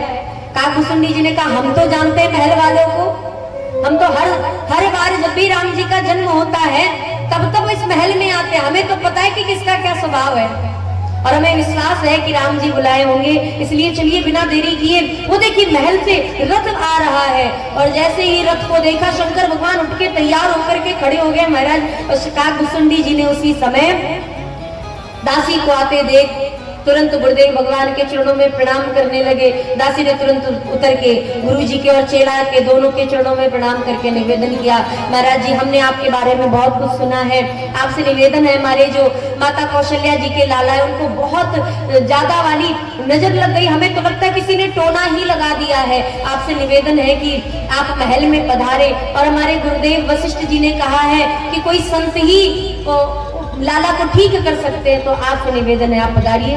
काकभूषुंडी जी ने कहा देखिए मैया हम तो यहाँ आए थे आपके लाला का दर्शन करने, हमें क्या पता था कि आपके लाला को नजर लग जाएगी, चलो कोई बात नहीं, एक पंथ दो काज हो जाएंगे। काकभूषुंडी जी अच्छा थोड़ा सा भाव भी खा रहे हैं कि हम जाना तो नहीं चाहते महल, लेकिन अब आप कह रही हैं तो फिर चले भी चल रहे हैं। और ऐसा कह के काकभूषुंडी जी गुरु जी को लेकर के रथ पे बैठे। काकभूषुंडी जी के साथ शंकर भगवान महाराज जैसे ही महल के भीतर आए और जैसे ही भगवान ने आंगन को पार किया, ड्योढ़ी को पार किया, चौखट को पार किया, महाराज उस महल के भवन का रनिवास का दृश्य बदल गया। अभी तक हमारे शंकर भगवान मुस्कुरा रहे थे, राम जी रो रहे थे, और शंकर भगवान को आते देख अब रामचंद्र जी मुस्कुराने लगे और शंकर भगवान रोने लगे। किसी ने पूछा कि शंकर भगवान क्यों रो रहे हैं, क्या हो गया? तो कहते हैं महाराज भोलेनाथ के नेत्र में अश्रु आ गए कि आहा, जिन श्री रामचंद्र जी के चरणों से निकली हुई गंगा को मैं अपने मस्तक पर धारण करता हूँ, जिनकी कृपा दृष्टि के लिए मैं निरंतर भजनरत रहता हूँ, आज उन्हीं अपने इष्ट देव भगवान को मैं शिशु रूप में देखूंगा। महाराज मेरा कितना सौभाग्य है। और ठाकुर जी की लीला देखो, उन्होंने तो मुझे रथ पे बैठा करके महल तक बुलवा लिया। भोलेनाथ रोने लगे। मैया का इस बात का बड़ा प्रभाव पड़ा मैया पर। मैया ने सोचा कि अभी तो संत जी आए, ना इन्होंने कोई झाड़ फूक की महाराज, ना कोई मंत्र पढ़ा, ना कोई भभूति लगाई, और मेरे लाला ने रोना बंद करके खिलखिला के मुस्कुराना प्रारंभ कर दिया। मैया ने तुरंत गुरु जी को आसन पे बैठाया, चेला को आसन पे बैठाया, चरणों को पखार करके सुंदर जलपान कराया और चरणों में प्रणाम करके निवेदन किया कि महाराज जी आप मेरे पुत्र को आशीर्वाद दे दीजिए। अब शंकर भगवान कांपने लग गए, बोले हम जिनके आशीर्वाद लेने आए थे उनको आशीर्वाद कैसे दे सकते हैं महाराज? शंकर भगवान ने कहा नहीं नहीं ठीक है, आपका पुत्र है, बड़ा यशस्वी है, बड़ा कीर्तिमान है। नहीं नहीं वो तो है महाराज, आप सब संतों की कृपा से प्राप्त हुआ है, बस इतनी सी प्रार्थना है कि आशीर्वाद दे दीजिए। अच्छा ठीक है, प्रसन्न रहे आपका पुत्र। अब भोलेनाथ ने दूर से आशीर्वाद दिया तो मैया ने कहा ऐसे थोड़ी ना महाराज, पूरा प्रॉपर अच्छे तरीके से आशीर्वाद दीजिए, कहीं से कोई कमी ना रहे। और मैया ने तुरंत उठा करके मेले चरण चारु चार्यों सुत, महाराज गोस्वामी जी महाराज की कवितावली में वर्णन करते हैं, मैया ने अपने चारों पुत्रों को शंकर भगवान के चरणों में समर्पित कर दिया। अब शंकर भगवान घबराए कि चरणों में समर्पित कर दिया रे, जिनके चरणों की धूलि को हम प्राप्त करना चाहते हैं, उन परमात्मा को हमारे चरणों में। तुरंत शंकर भगवान ने गोद में उठा लिया, और जैसे ही गोद में उठाया शंकर भगवान ने इतने निकट से राम जी को आज तक नहीं देखा था, और वो भी ऐसे बाल रूप में, शिशु रूप में। बालकों के चरण तो वैसे भी बहुत लाल होते हैं, लेकिन राम जी के लाल लाल चरण कैसे हैं? बोले जैसे लाल कमल होता है ना महाराज, लाल कमल की पंखुड़ियां होती हैं, ऐसे ही हमारे रामचंद्र जी के कर कमल, पद कमल, भगवान के ये गाल, भगवान के सुंदर सुंदर जो ठोड़ी है, ये सब लाल लाल और ऐसे सुंदर दिव्य अद्भुत स्वरूप में राम जी को देख करके शंकर भगवान की तो समाधि लग गई। काकभूषुंडी जी जो गुरु जी के पीछे बैठे थे, काकभूषुंडी जी की तो बस एक ही इच्छा रहती है, राम जी के चरण मिल जाए। और जैसे ही काकभूषुंडी जी ने राम जी के चरणों को, जो कि शंकर भगवान की गोद में थे, उनके चरणों को जब झांक करके देखा तो चरणों को देख के काकभूषुंडी जी की भी समाधि लग गई। हमने आपसे निवेदन किया था कि दो प्रकार की समाधि होती है। एक समाधि जिसमें नेत्र आदि समस्त इंद्रियां अंतर्मुखी हो जाती है, शरीर हिलना डुलना बंद कर देता है और भगवान के चरणों में ध्यान लग जाता है, नेत्र बंद हो जाते हैं, समस्त इंद्रियां बंद हो जाती हैं, केवल श्वास चलती रहती है।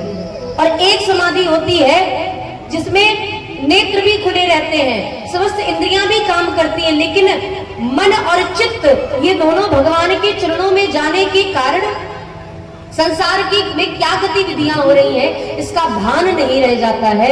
तो ये जो समाधि है ये काकभूषुंडी जी को लगी है। काकभूषुंडी जी के नेत्र खुले और शंकर भगवान के नेत्र बंद। अब मैया हैरान परेशान, एक नेत्र बंद नहीं कर रहे, एक नेत्र खोल नहीं रहे महाराज। मैया ने कहा, अरे दासी, ये महाराज जी को क्या हो गया? ये वहां पे भी ऐसे ही समाधि लगा के बैठे थे कि यहीं पर आने के बाद ऐसा हुआ? दासी ने कहा, महाराज मैया मुझे समझ में नहीं आ रहा, पता नहीं क्या हो गया है महाराज जी को। ठाकुर जी ने जब बात को बिगड़ते हुए देखा तो ठाकुर जी ने शंकर भगवान की लटकती हुई जटाओं में से एक जटा को पकड़ करके जैसे ही खींचा, शंकर भगवान की समाधि खुली। शंकर भगवान ने काकभूषुंडी जी को देखा, काकभूषुंडी जी समाधि, उनको भी जगाया। मैया ने हाथ जोड़ के प्रार्थना की, बोले महाराज जी क्या हो गया था? शंकर भगवान ने कहा, मैया आपके पुत्र का भविष्य देख रहे थे। मैया ने कहा, ऐसे देखा जाता है भविष्य महाराज? अरे आपने यहाँ पे ऐसी समाधि लगाई सो लगाई, आगे किसी के घर में ऐसी समाधि मत लगाना, नहीं तो किसी और ही चीज की तैयारियां होने लग जाएंगी। इसलिए शंकर भगवान ने कहा, मैया आपका पुत्र बड़ा यशस्वी होगा, आने वाले समय में इसके घर घर में मंदिर बनेंगे, इसके जीवन के चरित्र को देख करके प्रेरणा लेकर के न जाने कितने मनुष्य अपने संसार सागर से पार जाने का मार्ग ढूंढ लेंगे। आपका पुत्र बड़ा यशस्वी, बड़ा कीर्तिमान होगा, बड़ा मर्यादा का पालन करने वाला, मर्यादा पुरुषोत्तम कहलाने वाला होगा। इस प्रकार नाना प्रकार के गुणों को बखान करके शंकर भगवान ने ठाकुर जी की दिव्य लीलाओं का वर्णन किया और मैया से निवेदन किया कि माता ने, कौशल्या जी ने शंकर भगवान से निवेदन किया कि मैया महाराज आपसे निवेदन है कि मेरे बालक के भविष्य के बारे में तो आपने बताया, ये बताइए कि मेरे पुत्र का विवाह कब होगा? माताओं को ज्यादा चिंता रहती है। अच्छा, गोरा काला पुत्र हो तो लड़की भी मिल जाए, बहू भी मिल जाए, गोरे के लिए गोरी मिल जाए, सांवली मिल जाए, काले के लिए गोरी, सांवली, काली, कोई भी मिल जाए महाराज, रंग का भेद नहीं होता, सबके साथ सबकी जोड़ियां बन जाती है। लेकिन राम जी ना तो गोरे हैं, ना सांवले हैं, ना काले ही है। ये कौन है? नील सरोरुह नील मणि नीर नीर दर्शाम लाज ही तन शोभा निरखी कोटि कोटि सत्काम। जैसे आसमान का रंग नीला होता है, उसी नील वर्ण के राम जी हैं। अब बताओ, नीले रंग के पुरुष के लिए कौन से रंग की बहू अच्छी लगेगी? ना तो उनके साथ गोरी बहू अच्छी लगेगी महाराज, ना सांवली, ना काली। मैया को परेशान, मैया को हो गई चिंता। मैया ने पूछा कि मेरे पुत्र को वधू कैसी मिलेगी? तब शंकर भगवान ने सारी विश्वामित्र जी के आने से लेकर के विवाह तक की सारी कथा को श्रवण कराया। उसके बाद शंकर भगवान से माता ने निवेदन किया, महाराज आपसे निवेदन है कि आप मेरे चारों पुत्रों को सर पर हाथ रख करके आशीर्वाद दें। अब भोलेनाथ की धड़कन बढ़ गई महाराज। शंकर भगवान विचार कर रहे हैं अब हम आशीर्वाद कैसे दें। राम जी बड़े मुस्कुराए, राम जी मनी मन मुस्कुरा के कह रहे हैं, आहा प्रभु, पहली बार मुझे ऐसा सौभाग्य मिल रहा है कि मैं आपसे आशीर्वाद प्राप्त करूंगा। शंकर भगवान ने कहा, प्रभु अब की बार बचा लीजिए, आगे से ऐसा कभी कोई कार्य नहीं करेंगे, अब की बार बचा लीजिए। हम आपके चरणों का ध्यान करने वाले, भला आपको आशीर्वाद कैसे दे सकते, वो भी सर पे हाथ रख के। राम जी ने कहा, ये सब हमें नहीं पता महाराज, बाबा जी बने हो, संत बने हो तो आशीर्वाद तो देना पड़ेगा। और आपने क्या कहा था कि कैलाश पर्वत से हम इतनी दूर आ गए हैं, अब आप हमें बुलाओ। तो अब हमने आपको बुला लिया, अब आपको हमारे कहने के अनुसार काम करना पड़ेगा। अगर आप उन अनेकानेक संतों के साथ साधारणतया आ जाते तो आपको आशीर्वाद न देना पड़ता। लेकिन आपने क्या कहा कि हम तो कैलाश पर्वत से आए हैं और इतनी दूर चल के आए, तो अब आप हमें महल के अंदर बुलाओ। तो स्पेशल पर्सन हो महाराजा, तो अब स्पेशल व्यक्ति हो, विशेष व्यक्ति हो, तो कुछ तो विशेष होगा ना, तो आशीर्वाद दीजिए। अब शंकर भगवान बड़ी दुविधा में, आशीर्वाद दिए बिना जा नहीं सकते और आशीर्वाद दे नहीं सकते। तब क्या हुआ, शंकर भगवान ने नेत्रों को बंद किया और अपने नेत्रों को बंद करके अपने हृदय को भगवान के चरणों में लगा करके अपने हाथों को श्री रामचंद्र जी के शीश पर रखा। मन तो लगा हुआ है चरणों में, लेकिन बाह्य शरीर से शंकर भगवान ने राम जी को आशीर्वाद दिया। राम जी ने कहा कोई बात नहीं, आज थोड़ा आशीर्वाद मिला, कल थोड़ा और ज्यादा मिल जाएगा, उसकी चिंता मत करो महाराज, हमें आशीर्वाद लेना पता चल गया है। तो इस प्रकार शंकर भगवान ने रामचंद्र जी को आशीर्वाद दिया। शंकर भगवान ने नहीं दिया, राम जी ने जबरदस्ती आशीर्वाद लिया है महाराज। शंकर भगवान कहते हैं देवी, इस प्रकार मैंने अयोध्या जी में जाकर के मनुष्य तन की चोरी की। पार्वती जी ने कहा प्रभु मुझे क्यों साथ में नहीं लेके गए? शंकर भगवान ने कहा हाँ आपको तो लेकर के नहीं गए, पर पता नहीं क्यों नहीं लेके गए। पार्वती जी ने कहा कोई बात नहीं, आप नहीं लेके गए तो क्या हुआ, हमें भी तो जाना, हमें भी तो रास्ता पता, हमें भी तो श्री दशरथ जी के महल का रास्ता पता है, हम भी जा सकते थे। तो पार्वती जी ने कहा कि महाराज आप अपने साथ नहीं ले गए तो क्या हुआ, लेकिन आपको याद हो एक दासी आई थी, आपको रथ पे बैठा करके लेके गई थी। शंकर भगवान ने कहा हाँ, अगर वो दासी ना आई होती तो मुझे राम जी का दर्शन ना होता। पार्वती जी ने दोनों हाथों को जोड़ करके कहा सरकार वो दासी और कोई नहीं, वो दासी यही दासी थी। हमने देखा कि अयोध्या जी के घाट पे आप भटक रहे हो भगवान के दर्शन की लालसा से, तो हमें थोड़ी सी दया आ गई। हमने कहा कि चलो भोलेनाथ को भी भवन के भीतर बुला लेते हैं, इसलिए वो दासी और कोई नहीं यही दासी थी। शंकर भगवान ने कहा अच्छा तो आप भी दर्शन करने गई थी? पार्वती जी ने कहा बिल्कुल। तो इस प्रकार शंकर भगवान ने अपनी चोरी की कथा को श्रवण कराया। बोलिए शंकर भगवान की। तो शंकर भगवान जाते जाते आशीर्वाद मन ही मन देते हुए जा रहे हैं। आइए उनके साथ हम और आप भी ठाकुर जी के उस बोलिए भक्तेश्वर भगवान की।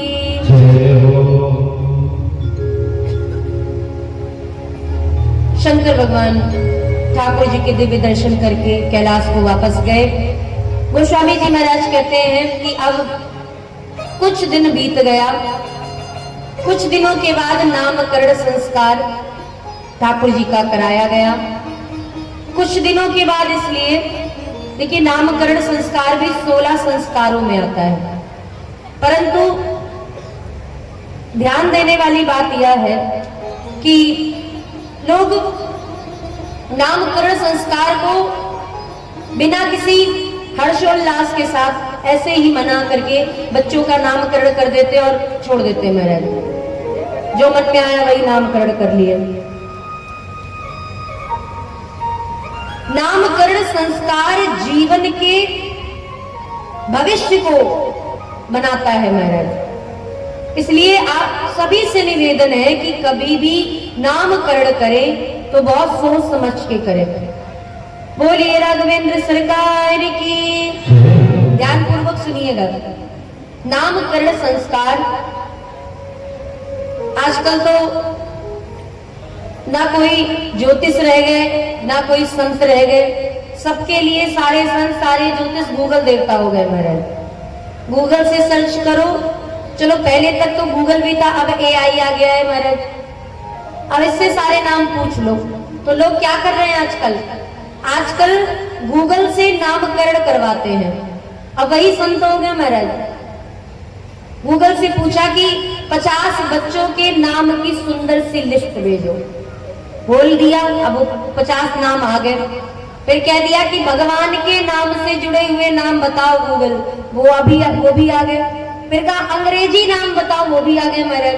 अब कहीं जाने की जरूरत ही नहीं, किसी संत के पास, पुरोहित के पास, घर के बूढ़े बुजुर्गों के पास, गूगल ही सब हो गए महाराज। लेकिन नामकरण ये संस्कार है, इस संस्कार को लोगों को अच्छे से निभाना चाहिए। कछुक दिवस बीते यही बात ही। गोस्वामी जी से किसी ने पूछा कितने दिन बीते, आखिर संख्या तो होगी। गोस्वामी जी ने कहा महाराज संख्या तो तब गिनी जाए जब कोई दुख के दिन हो। दुख के दिन तो गिन गिन के काटे जाते हैं, सुख के दिन किसने गिन गिन के काटे हैं। इसलिए राम जी का जन्म हुआ है तो हमें नहीं याद कि कितने दिन बीत गए। तो पूछा गया महाराज, वाल्मीकि रामायण में वाल्मीकि जी महाराज ने लिखा है क्षत्रियस्य द्वादशाहम सूतकम, क्षत्रियों के लिए 12 दिन का सूतक होता है, अर्थात क्षत्रिय को अपने बालकों का नामकरण 13वें दिन कर लेना चाहिए। बच्चे के जन्म के 13वें दिन क्षत्रिय को अपने बालक का नामकरण करना चाहिए। अब लोग आजकल क्या करते हैं कि 2-2, 3-3 महीने तक नाम ही डिसाइड नहीं कर पाते महाराज। 3-3, 4-4 महीने बीत जाते हैं, कोई और एक नाम नहीं होता महाराज, 10 नाम रखे जाते। बुआ ने अलग रख दिया, मौसी ने अलग, चाची ने अलग, पड़ोस की आंटी ने अलग, नानी ने अलग, दादी ने अलग, माता ने अलग, पिता ने अलग। अब ये सब नाम रख दिए गए हैं, अब इनमें से जो अच्छा लगेगा वो रखेंगे। ऐसे नहीं होता है। नामकरण अपने घर के पुरोहित से करवाइए। पुरोहित समझते हैं ना, जो आपके घर में सत्यनारायण भगवान की कथा कराने आ जाते हैं। एक फोन किया, पंडित जी आ जाइए। पंडित जी चले आए महाराज, झोला उठा करके तुरंत। अब पंडित जी के लिए ना बैठने की व्यवस्था, ना कुर्सी की व्यवस्था, ना भोजन की व्यवस्था, ना जलपान की व्यवस्था। अब पंडित जी दरवाजे के बाहर बैठे हैं कि जजमान जब बुलाएंगे तब पंडित जी अंदर जाएंगे। सारे मेहमानों का अच्छे से स्वागत हो गया और पंडित जी झोला लेकर के बाहर ही खड़े हैं महाराज। ये क्या है? ये अपमान है। इसे अपमान कहा जाता है कि जो सामने वाला व्यक्ति सहन तो कर रहा है, कुछ कह नहीं रहा है, लेकिन आपकी तरफ से उसे अपमान मिल रहा है। देखिए महाराज, लोग शादी में हजारों रुपए खर्च कर देते हैं केवल आइसक्रीम के लिए। मान लो महाराज, आइसक्रीम के लिए हजारों रुपए, वैरायटी अलग अलग फ्लेवर में आइसक्रीम होनी चाहिए, बारातियों का स्वागत बढ़िया से होना चाहिए। लेकिन वहीं अगर शादी में पंडित जी आए हैं और पंडित जी ने 2100 रुपए मांग लिए, 21 रुपए दे दीजिए, अब महाराज जी 1500 रुपए ले लीजिए। अरे आपको ऊपर से तो मिल ही गया होगा ना, सब लोगों ने न्यौछावर वगैरह दी है। ये व्यवहार है पंडित जी के साथ। हमने आपसे उस दिन भी निवेदन किया था कि 100 ब्राह्मणों को भोजन कराने का जो फल है, उससे भी ज्यादा कई फल मिलता है आपको तीर्थ में जाकर के पंडा को दान करने का। पर एक चीज और भी उसमें जोड़ लीजिए, प्लस लगा करके बात को और ध्यान में रख लीजिए कि जितना पुण्य आपको अपने पुरोहित के साथ सत्कर्म करने से मिलता है, उतना इस संसार में किसी भी पंडित के साथ नहीं मिल सकता। आपके घर के गांव के पुरोहित अगर आपसे प्रसन्न नहीं है, आपने उनका स्वागत सत्कार अच्छे से नहीं किया, पंडित जी आए, ला महाराज वो फ्रिज में रखे ना पेड़ा, वही उठा लो, ले आए महाराज, 4 दिन के बासी पेड़ा उठा करके दे दिया, खिला दिया। पंडित जी भी सीधे सरल गांव के पुरोहित हैं। पुरोहित एक ऐसा पद है जिसके लिए शास्त्र निंदा करते हैं। आपने देखा होगा, नोटिस किया होगा, कभी विचार कीजिएगा कि कोई भी ब्राह्मण बनने के बाद, कर्मकांडी बनने के बाद आगे बढ़ जाता है, कहां से कहां पहुंच जाएगा कोई पता नहीं, लेकिन गांव का पुरोहित जहां था वो वहीं का वहीं रह जाता है। क्यों नहीं बढ़ते गांव के पुरोहित? क्योंकि गांव के पुरोहित गांव के सारे लोगों का पाप लेकर के बैठे हैं, और जो पाप लेकर के बैठा है, पाप की गठरी को लेके बैठा है, वो कहां से आगे बढ़ेगा महाराज? प्रजा का पाप राजा को लगता है, और राजा का पाप, पूरी प्रजा का पाप राजा लेता है, और राजा का पूरा पाप अर्थात पूरी प्रजा और राजा के सहित राजा कौन से पाप करते हैं महाराज? राजा पाप करता है जब वो राजा बनने के लिए तैयारी करता है तो शिकार खेलता है, जानवरों को मारता है। केवल क्षत्रिय ही मार सकते हैं, और वो भी राजा का बेटा ही मार सकता है, सारे क्षत्रियों के लिए नियम नहीं है। लेकिन राजा का जो पुत्र बनने वाला राजा है वो शिकार खेलने जाता है, न जाने शिकार अपने धनुर्विद्या के लिए न जाने कितने पशुओं की हत्या कर देता है, न जाने कभी कभी उससे कितनी बार अन्याय हो जाता है, और उन सबका पाप पुरोहित लेते हैं। पौरोहित्य कर्म अति मंदा, संत पुराण श्रुमति कर निंदा। संसार में सबसे निंदनीय यदि कोई पद है तो वो है पुरोहित का पद, क्योंकि पुरोहित सबके पापों को लेकर के बैठा, इसीलिए उसका नाम पुरोहित है। पुर का हित करने वाला व्यक्ति ही पुरोहित होता है, और पुरोहित कभी आगे नहीं बढ़ पाते। जो गांव के पुरोहित है वो वहीं तक सीमित रह जाते हैं, बड़े सरल होते हैं। सब लोगों का आपने जो धन निकाला, जो आपने धन कमाया, तो धन कमाने के बाद जो बचा कुचा धन है आपके पास, जो बुरा मत मानिएगा, लेकिन जो दूसरे नंबर का धन आता है उससे ही तो लोग ज्यादातर दान करते हैं। अब महाराज थोड़ा धन ज्यादा हो गया है तो चलो पुरोहित जी आए हैं तो आटा दाल चावल पाव भर निकाल करके पुरोहित जी को दे दिया। ये क्या है? ये जो पाव भर आपने आटा दाल चावल निकाला है, ये आप अपने धन की शुद्धि के लिए निकाल रहे हैं, क्योंकि वो निकल जाएगा तो आपका धन शुद्ध हो जाएगा। अर्थात वो जो है आपके पास, जो आप देने जा रहे हैं, वो पाप के धन की कमाई है, और वो पाप के धन की कमाई को आपने पुरोहित जी को दे दिया। पुरोहित जी ने रोटी बना करके बढ़िया घी लगा करके पा लिया तो कहाँ गया? पुरोहित जी के पेट में। और पुरोहित जी ने आपके सारे पापों को ले लिया। इसलिए पुरोहित, आप सभी से निवेदन है कि अपने गांव के पुरोहितों का मान सम्मान करें। वो जो वो कर सकते हैं ना, वो संसार में कोई नहीं कर सकता। अगर आप अपनी बेटी के विवाह में 5 लाख खर्चा करने की क्षमता रखते हैं तो 5000 पंडित को देने की भी क्षमता रखिएगा, तभी विवाह कराइएगा महाराज। बुरा लग सकता है आपको, अब लगे तो लगे महाराज, हमको कौन सा यहाँ पे महीने भर रुकना है, हम तो कथा कह के चले जाएंगे महाराज। बुरा लगेगा भी तो क्या हुआ। लेकिन पंडित जी आए हैं तो कम से कम इतना निवेदन है कि पंडित जी आए हैं, विवाह आप करवा रहे हैं। लोग, हमने देखा महाराज, अपनी आंखों से देखा है, पुरोहित जी आते हैं सत्यनारायण भगवान की कथा कराने और लोग 200 रुपए देकर के पुरोहित जी को विदा कर देते हैं। क्या मिलेगा महाराज? वो 200 रुपए जो आप दे रहे हैं और आपको लग रहा है कि आपने 200 रुपए देकर के पुण्य कर लिया, गलत फहमी में मत रहिएगा। आपने बहुत बड़ा अपराध कर दिया। आपने इतना बड़ा अपराध किया है कि जिसकी कोई सीमा नहीं, जिसका बखान नहीं किया जा सकता। 200 रुपए देकर के, अरे आजकल महाराज नल बनवाने के लिए किसी मिस्त्री को बुलवाइए तो वो 300-250 रुपए लेके जाता है। आपके घर में एसी लगी है, उसको 700 रुपए 1000 रुपए दे देते हैं। और जो आपके पापों को हरण कर रहे हैं, जो आपके घर में सुख शांति लाने का प्रयास कर रहे हैं, जो आपके पितरों को प्रसन्न करने की चेष्टा कर रहे हैं, आप उन पुरोहित को मात्र 200 रुपए देकर के विदा कर रहे हैं। वो भी न चाय ढंग से पूछना, न पानी ढंग से पूछना। जो कुर्सी आई, पुरोहित जी ने देखा कि सब अपने काम में व्यस्त हैं, आकर के खुद ही तख्त पे बैठ गए बेचारे। पुरोहित जी बैठे हुए महाराज, हंसने वाली बात, उपहास की बात नहीं है। इसको भी सीरियस हो जाइए महाराज, इसको थोड़ा सा समझिए, प्रयास कीजिए। पुरोहित बहुत बड़ा पद है, निंदनीय पद है, लेकिन वो आपके पापों को ले रहे हैं, कैसे भी है महाराज। लेकिन उन पुरोहित का सम्मान कीजिए। घर में आते हैं पुरोहित तो उनका सम्मान कीजिए। उनको जब भी वो आपके द्वार पर आए, एक चीज और ध्यान रखिएगा, आपके दरवाजे अगर पुरोहित आ रहे हैं बिना काम के तो उनको कभी भी बिना दक्षिणा दिए हुए वापस मत जाने दीजिएगा।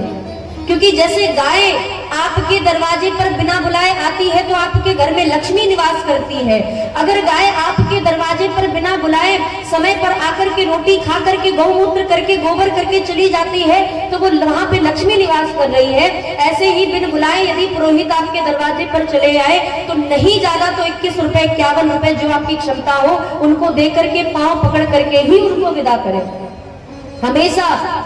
और ये मत सोचिएगा कि आप दान करेंगे तो आपका धन घट जाएगा। करके तो देखिए महाराज, जितना दान करेंगे उतना ही बढ़ेगा।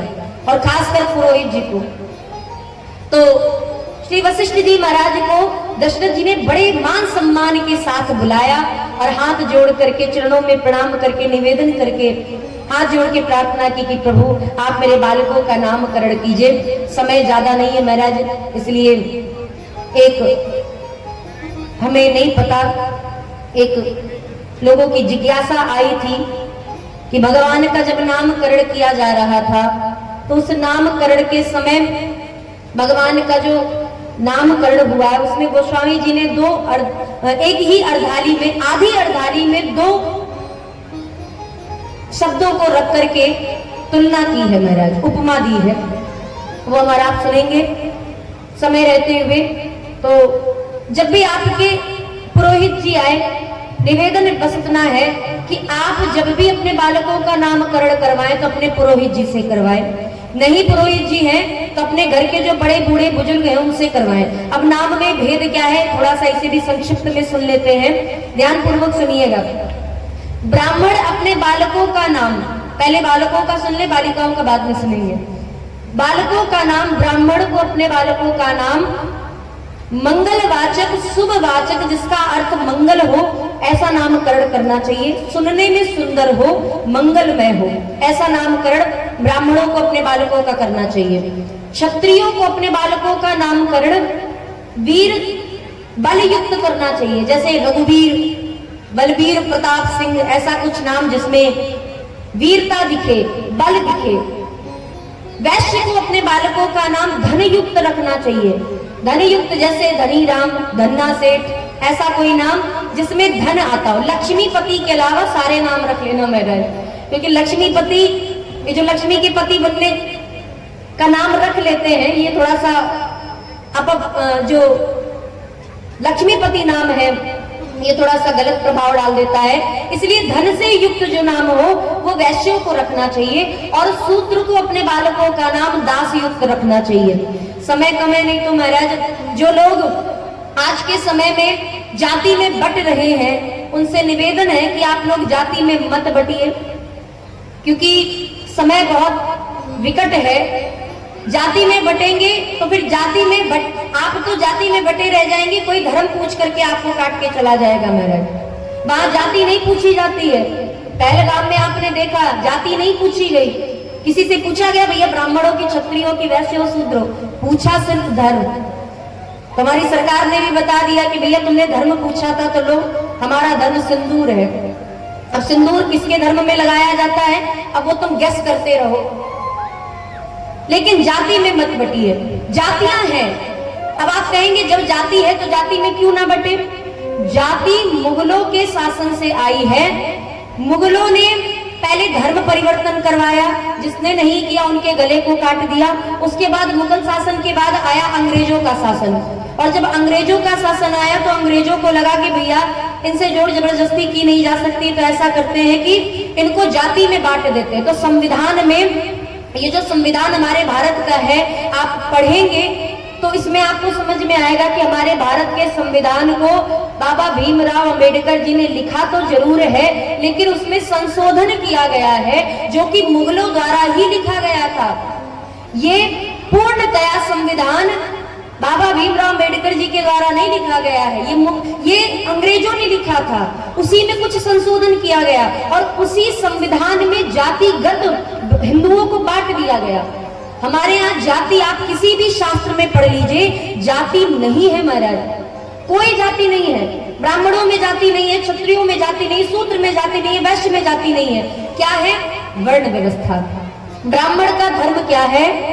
यज्ञ करना, यज्ञ कराना, वेद पढ़ना, वेद पढ़ाना, दान लेना और दान देना, ये 6 धर्म ब्राह्मणों के हैं। क्षत्रियों का धर्म है पूरे समाज की रक्षा करना, ये क्षत्रियों का धर्म है। वैश्य का धर्म है व्यापार करके पूरे संसार का भरण पोषण करना, और शूद्र का कर्तव्य है कि अपनी सेवा से उन तीनों ही वर्णों को प्रसन्न करके अपने वशीभूत कर लेना, ये शूद्र का धर्म है। अब इन्हीं धर्मों से सबके अपने अपने वर्ण पता चलते हैं। माथे पर तिलक सिखा है, धोती कुर्ता पहन करके बढ़िया से महाराज पोथी को हाथ में लेकर के चले आ रहे तो समझ लेना ब्राह्मण है। हाथों में महाराज बल दिखाई पड़ रहा है, पुरुषत्व दिखाई पड़ रहा है, पुरुषार्थ दिखाई पड़ रहा है तो समझ लेना क्षत्रिय है। और पेट निकला हुआ बढ़िया सी महाराज गठरी को बगल में दबा करके चले आ रहे हैं तो समझ लेना सेठ जी आ रहे हैं, वैश्य आ रहे हैं। और सेवा के भाव से अपने चेहरे पर तेज को लिए जो व्यक्ति आ रहा है वो समझ लेना शूद्र है। अब इसमें अंतर इसलिए नहीं है, लोगों ने अंतर बना लिया अपने मनगढ़ंत, पता नहीं कहां से लोगों ने सोच लिया कि लोगों ने एक दूसरे के धर्म पर अत्याचार किया। ब्राह्मणों ने क्षत्रिय पर, क्षत्रिय ने वैश्य पर, वैश्य ने शूद्र पर अत्याचार किया, ऐसा कहीं नहीं है महाराज। आप वेद मंत्र पढ़िए, अभी हमें याद नहीं आ रहा है परंतु नित्य प्रति पाठ होता है। पुरुष सूक्त में कहा गया है ब्राह्मण भगवान के मुख से जन्मा है और शूद्र भगवान के चरणों से जन्मा है। अब आप बताइए, जब चारों ही वर्ण भगवान के शरीर से जन्मे हैं, और हम, आप ये भी ध्यान दीजिए कि भगवान को कहाँ प्रणाम किया जाता है? सर पकड़ के। भगवान का सर पकड़ के प्रणाम किया जाता है? बिल्कुल नहीं। भगवान के चरणों को पकड़ करके प्रणाम किया जाता है। और शूद्र भगवान के चरणों से प्रकट हुए हैं, तो आप बताइए शूद्र में और ब्राह्मण में कहां अंतर रह गया? कोई अंतर है? कोई बटने की बात है? कहीं से बटा जा सकता है? बिल्कुल नहीं। इसलिए जाति पे मत बटिए। तो ये जो नाम हमने आपको बताया, अब आप कहेंगे जब जाति में बटना नहीं है, सब एक ही है, तो फिर वर्ण ये नाम का अलग अलग भेद क्यों बताया गया? भैया आप ये भी तो विचार कीजिए कि जब कोई शरीर के अंगों पर पढ़ाई करता है तभी तो डॉक्टर कहलाता है, और डॉक्टर कहलाएगा तभी तो पता चलेगा कि भैया वो शरीर के अंगों को देखता है, डॉक्टर है। जब कोई वकालत पढ़ेगा तभी तो वो वकालत करा के एडवोकेट कहलाएगा, और जब वो एडवोकेट कहलाएगा तभी तो पता चलेगा कि वो वकील है। जब कोई इंजीनियरिंग करेगा, इंजीनियर लगाएगा, तभी तो पता चलेगा कि वो इंजीनियर है। ऐसे ही ब्राह्मण जब पूजा पाठ करेगा तभी तो पता चलेगा कि वो ब्राह्मण है। क्षत्रिय जब देश की रक्षा करेगा तभी तो पता चलेगा कि वो क्षत्रिय है। ऐसे ही ये व्यवस्था की गई है, सिर्फ और सिर्फ हमारे संविधान में ही नहीं, हमारे शास्त्रों में भी वर्ण व्यवस्था थी, लेकिन इसमें बटने के लिए नहीं कहा गया था कि तुम आपस में ही बट करके लड़ करके अब अलग अलग हो जाओ महाराज, और कोई तीसरा आकर के भारत के टुकड़े करके चला जाए, फिर वही भारत का टुकड़ा भारत पर ही अटैक कर रहा हो महाराज, धर्म पूछ करके तुम लोगों को मार रहा हो। ऐसा किसी भी शास्त्र में नहीं लिखा है। बस इतना थोड़ा सा अंतर है कि अगर आप मंगलवाचक नाम रखेंगे तो नाम सुनकर के लोग पहचान जाएंगे, अच्छा ये तो ब्राह्मण देव है। अगर रघुवीर प्रताप सिंह होगा तो लोग पहले ही पहचान जाएंगे, अरे ये तो ठाकुर साहब है। और जब धनी राम नाम होगा तो पहचान, रहे सेठ जी आ गए, नाम से ही तो पहचान होगी महाराज। ऐसे ही अब पुरुषों का नाम तो हमारा आपने सुन लिया, स्त्रियों का नाम सुन ले। अब स्त्रियों में कोई भेद नहीं, स्त्री हर एक स्त्री माता है, इसमें कोई जाति वर्ण का भेद नहीं। जाति शब्द को तो खत्म कर देना चाहिए महाराज, वर्ण व्यवस्था है।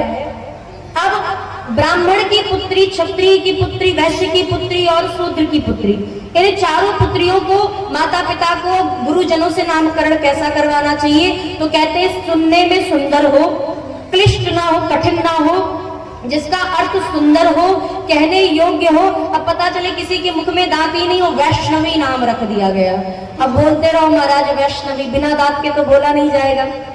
ऐसा नाम जो सुनने में, कहने में स्पष्ट हो, सरल हो, जिसका अर्थ सुंदर हो, और हिंदी वर्णमाला से अगर समझे तो जिसके नाम के अंत में दीर्घात्मक वर्ण आता हो, जैसे बड़ा आ, बड़ी ई, बड़ा ऊ, औ, ऐसा नाम जिसमें दीर्घात्मक वर्ण आता है। जैसे कौशल्या, तो कौशल्या के अंत में आ की मात्रा आ रही है। जैसे यशोदा, दा में आ की मात्रा आ रही, केकई, केकई में भी बड़ी ई की मात्रा है। ऐसा नाम जिसमें दीर्घात्मक वर्ण हो, ऐसी कन्याओं का नाम माताओं को रखना चाहिए। गोस्वामी जी महाराज कहते हैं, जो आनंद सिंधु सुख राशि, सीकर तई त्रैलोक सुपासी। जो आनंद की सिंधु है और सुख की राशि है। ये गोस्वामी जी ने दो विशेषताएं एक ही स्थान पे अगल बगल रख करके महाराज भ्रम पैदा कर दिया।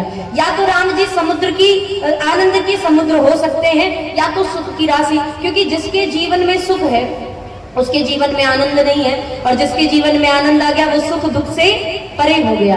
तो आखिर गोस्वामी जी ने दोनों शब्दों को एक साथ लिख करके ये अलग अलग शब्दों को कह करके क्या बताना चाहा है? तो कहते हैं आनंद सिंधु में रामचंद्र जी का नाम कैसा है? तो बोले सीकर के समान। ध्यान से सुनिएगा, सीकर मतलब एक पतली सी सीख को लीजिए, जो झाड़ू में सीख होती है महाराज, उस सीख को लीजिए, समुद्र के जल में जाकर के डुबो दीजिए, और डुबोने के बाद जब उसको निकालेंगे तो उस सीख के अंत में जल का एक कण दिखाई पड़ेगा। उस कण को पृथ्वी पर छिड़क दीजिए। जब आप छिड़क देंगे तो एक एक जो कण दिखाई पड़ेगा, उस एक कण को सीकर कहा जाता है, और उस सीकर मात्र से तीनों लोग आनंदित हो जाते हैं। और भगवान कितने बड़े आनंदित है, कितने ज्यादा? तो कहते हैं भगवान तो आनंद के समुद्र है, जिनके सीकर मात्र से त्रैलोक्य आनंदित हो जाता है। लेकिन वही दूसरी तरफ गोस्वामी जी सुख राशि कह रहे हैं। सुख राशि कहने का मतलब सुख की राशि है राम जी। राम जी के राशि की कितनी संख्या है महाराज? राशियां 12 राशि है महाराज, और उन 12 राशियों में अगर देखा जाए तो समुद्र का कोई अंत नहीं है, समुद्र को नापा नहीं जा सकता, उसकी गहराई को नापा नहीं जा सकता, लेकिन राशियों को एक गिनती में पिरोया जा सकता है, उनको गिना जा सकता है। भगवान के पास आनंद तो आपको समुद्र के बराबर मिल जाएगा, लेकिन जो लोग सुख की कामना करते हैं, भगवान के पास सुख की कुछ ही राशि है महाराज। भक्त कहता है कि ठाकुर जी, वैसे भक्त तो कहते नहीं, लेकिन अगर मान लो कभी कि भक्त ने कह दिया ठाकुर जी आज तो मन कर रहा है कि एकादशी का सुंदर सा फलाहार हो जाए, तो ठाकुर जी व्यवस्था कर देते हैं। वो क्या है? वो सुख है। लेकिन एक चीज और निवेदन है, भगवान कभी भी अपने चरणों में आए हुए भक्तों को सुख नहीं देते हैं। अगर आपके जीवन से सुख जा रहा है, भजन करने के बाद आप जितना ज्यादा भजन कर रहे हैं और उतना जीवन में आपके दुख आ रहा है, तो समझ लीजिए भगवान आपको अपने पास में बुला रहे हो। भगवान की भी तो कुछ क्राइटेरिया है ना महाराज, कि इतना करोगे तब यहाँ पे आने को मिलेगा। भगवान भी कुछ नियम बनाए हुए हैं। तो कहने का तात्पर्य, जब भगवान ज्यादा प्रसन्न हो जाते हैं तो सबसे पहले क्या छीनते हैं? परिवार। और जब परिवार छीन लेते हैं तो दूसरा छीनते हैं धन, फिर तीसरा छीनते हैं छत, और चौथे में जो अंततः साथ देने वाली पत्नी है उसे भी भगवान उससे दूर कर देते हैं। और जब ये चारों चीज नहीं रह जाती तो मनुष्य बन जाता है संत, और जब संत बन जाता है तब भगवान का भजन करने लग जाता है। अर्थात भगवान की शरण में आने के बाद भगवान सबसे पहले उसका सुख छीनते हैं, और सुख छीनने के बाद उसे आनंद देते हैं। क्योंकि सुख भी चाहो और आनंद में मिल जाए, ऐसा भगवान की डायरी में कहीं नहीं लिखा है महाराज। चाहिए तो एक ही मिलेगा, चाहे सुख ले लो, और सुख लोगे तो 84 लाख योनियों में भटकना पड़ेगा। बड़ा मगला हो जाएगा तो भगवान को भूल जाओगे, बड़ी गाड़ी हो जाएगी तो समय नहीं रहेगा पूजा करने के लिए, ज्यादा धन हो जाएगा तो नोटों की गड्डी गिनने से फुर्सत मिलेगी, तब तो माला उठा करके माला का जप करोगे ना महाराज। जब भगवान दूर करना चाहते हैं तो आपको धन देने लग जाते हैं। इसलिए भगवान सुखों की राशि है। जो आनंद, अभी से हम संक्षिप्त में सुन ले रहे हैं, कल हम और आप इसे विस्तार से सुनेंगे। जो आनंद सिंधु सुख राशि, जो आनंद के समुद्र है, सुखों की राशि है। राशि सुख भगवान के पास बहुत कम है। जैसे राशियों की संख्या गिनी जा सकती है, वैसे गिने चुने सुख ठाकुर जी के पास है। अब ये मत समझना कि भगवान के पास सुख नहीं मिलेगा, मिलेगा सुख, लेकिन थोड़ा सा मिलेगा। क्योंकि ये संसार है दुखालय, और दवा की दुकान में आप जाकर के 2 किलो आटा मांगोगे तो भैया वो नहीं दे पाएगा, और ना कोई दिया है आज तक कि दवाई की दुकान में आटा मांगो तो मिल जाए, और ना कोई आगे से दे पाएगा। तो भगवान के पास है आनंद, मांगोगे तो झोली भर भर के मिलेगा, सुख मांगोगे तो कहीं से व्यवस्था करके ठाकुर जी हो सकता है दे दे। तो जो आनंद सिंधु सुख राशि, सीकर त्रैलोक सुपासी, सो सुख धाम राम असनामा, अखिल लोकदायक विश्राम, पाइए परम विश्राम। वो स्वामी जी उसी शब्द का यहाँ पे भी प्रयोग कर रहे हैं। भगवान का नाम, राम नाम, जो अखिल लोक को विश्राम देने वाला है। हे श्री दशरथ जी महाराज, आपके ज्येष्ठ पुत्र का नाम हम रामचंद्र रखते हैं। बोलिए रामचंद्र भगवान की। तो महाराज, जो आनंद सिंधु सुख राशि, सीकर त्रैलोक सुपासी, सो सुख धाम राम सुनामा। और भरत जी का नाम करण गोस्वामी जी महाराज करते हैं। विश्व भरण पोषण कर जोई, विश्व भरण पोषण कर जोई, ताकर नाम भरत अस होई, ताकर नाम भरत होई, जाके सुमिरन तेरे गुनासा, जाके सुमिरन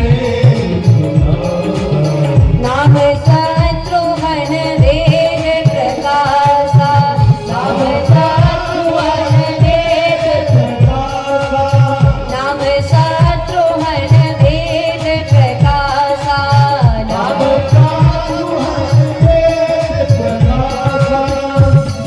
विश्व भरण पोषण कर जोई, ताकर नाम भरत सोई। इसका अर्थ हम और आप कल श्रवण करेंगे। आज केवल नामकरण, ये जो संस्कार है इसको पूर्ण कर लिया जाए। विश्व भरण पोषण कर जोई, जो विश्व का भरण पोषण करने वाले हैं, ऐसे कैकेयी जी के पुत्र का नाम हम भरत रखते हैं। बोलिए भरत जी महाराज की। तीसरे में नामकरण करते हैं। यद्यपि भरत जी से छोटे श्री लक्ष्मण जी महाराज है, लेकिन पहले नामकरण शत्रुघ्न जी का किया जा रहा है, क्योंकि भरत जी के साथ शत्रुघ्न जी सदैव रहे हैं, इसीलिए भरत जी के साथ ही शत्रुघ्न जी का भी नामकरण किया जा रहा है। उसी के बाद महाराज जाके सुमिरन तेरे पुनासा, जिनके सुमिरन मात्र से ही शत्रुओं का दमन हो जाता है, वो श्री शत्रुघ्न जी महाराज। इस चौपाई में गोस्वामी जी जो कह रहे हैं कि जाके सुमिरन, अच्छा शत्रुघ्न जी ने कितने शत्रुओं को मारा महाराज? मधुपुरी बसाने वाले श्री शत्रुघ्न जी महाराज ने एक लवड़ासुर का ही वध किया था महाराज, तभी मथुरा को बसाया, बस एक ही तो शत्रु मारा। और गोस्वामी जी कह रहे हैं जाके सुमिरन तेरे पुनासा, जिनके सुमिरन करने से शत्रु मर जाते हैं। ऐसे कौन से शत्रु मार दिए शत्रुघ्न जी ने? तो कहते हैं महाराज शत्रुघ्न जी ने संसार के शत्रुओं को मारा हो चाहे ना मारा हो, लेकिन अपने चरित्र से अपने हृदय के भीतर बैठे शत्रुओं को जरूर मार लिया है महाराज। बाहर के शत्रुओं से एकता के साथ हिंदू एक हो जाए तो बाहर के शत्रुओं से महाराज आसानी से लड़ा जा सकता है, लेकिन जो भीतर ही शत्रु लड़ रहे हैं आपस में, काम क्रोध ईर्ष्या लोभ द्वेष दंभ पाखंड मत्सर, इन शत्रुओं से कैसे लड़ा जाए? तो कहते हैं इन शत्रुओं से लड़ने के लिए तो श्री शत्रुघ्न जी महाराज से शिक्षा लेनी चाहिए। पूरी रामचरितमानस आप पढ़ लीजिए, एक जगह भी शत्रुघ्न जी के मुख से निकले हुए वचन आपको पढ़ने को नहीं मिलेंगे। हर चरित्र ने, हर पात्र ने कुछ ना कुछ जरूर कहा है, लेकिन शत्रुघ्न जी ने कुछ कहा ही नहीं। पूरी रामचरितमानस बीत गई महाराज, पूर्ण हो गई, विश्राम हो गई। तो कैसे जीता शत्रुघ्न जी ने अपने शत्रुओं से? कहते महाराज जब क्रोध आए तो शांत हो जाओ, लोभ बढ़े तो शांत हो जाओ महाराज, काम बढ़े तो शांत हो जाओ। चुप रहना ही सबसे बड़ी दवा है और यही सबसे बड़ा अस्त्र शस्त्र है, इसलिए चुप रहो महाराज।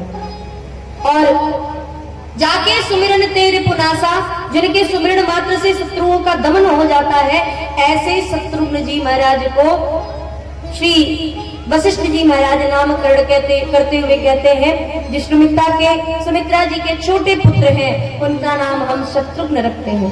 बोलिए शत्रुघ्न जी महाराज की। अब नामकरण कर रहे हैं। लक्षण धाम राम प्रिय, सकल जगत आधार, गुरु वशिष्ठ ते ही राखा, लक्ष्मण नाम उदार। जो लक्षणों के धाम है, रामचंद्र जी के परम प्रिय हैं, जो सकल जगत के आधार हैं, ऐसे श्री रामचंद्र जी के अत्यंत प्रिय। वशिष्ठ जी ने कहा कि भाई इनका नामकरण चौपाई में नहीं हो सकता, इनका नामकरण तो दोहे में ही करना पड़ेगा। इतने सारे गुण हैं महाराज। लक्षण धाम राम प्रिय, सकल जगत आधार। गुरु वशिष्ठ जी ने ऐसे श्री सुमित्रा जी के ज्येष्ठ पुत्र का नाम लक्ष्मण रखा। बोलिए श्री लक्ष्मण जी महाराज की।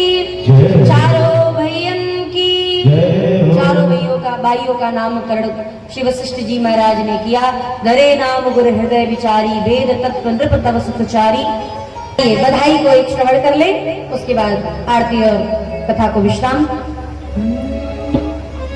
रंगीले राम लाला की बधाई है, बधाई है। रंगीले राम लाला की बधाई है, बधाई है। रंगीले राम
रहस्य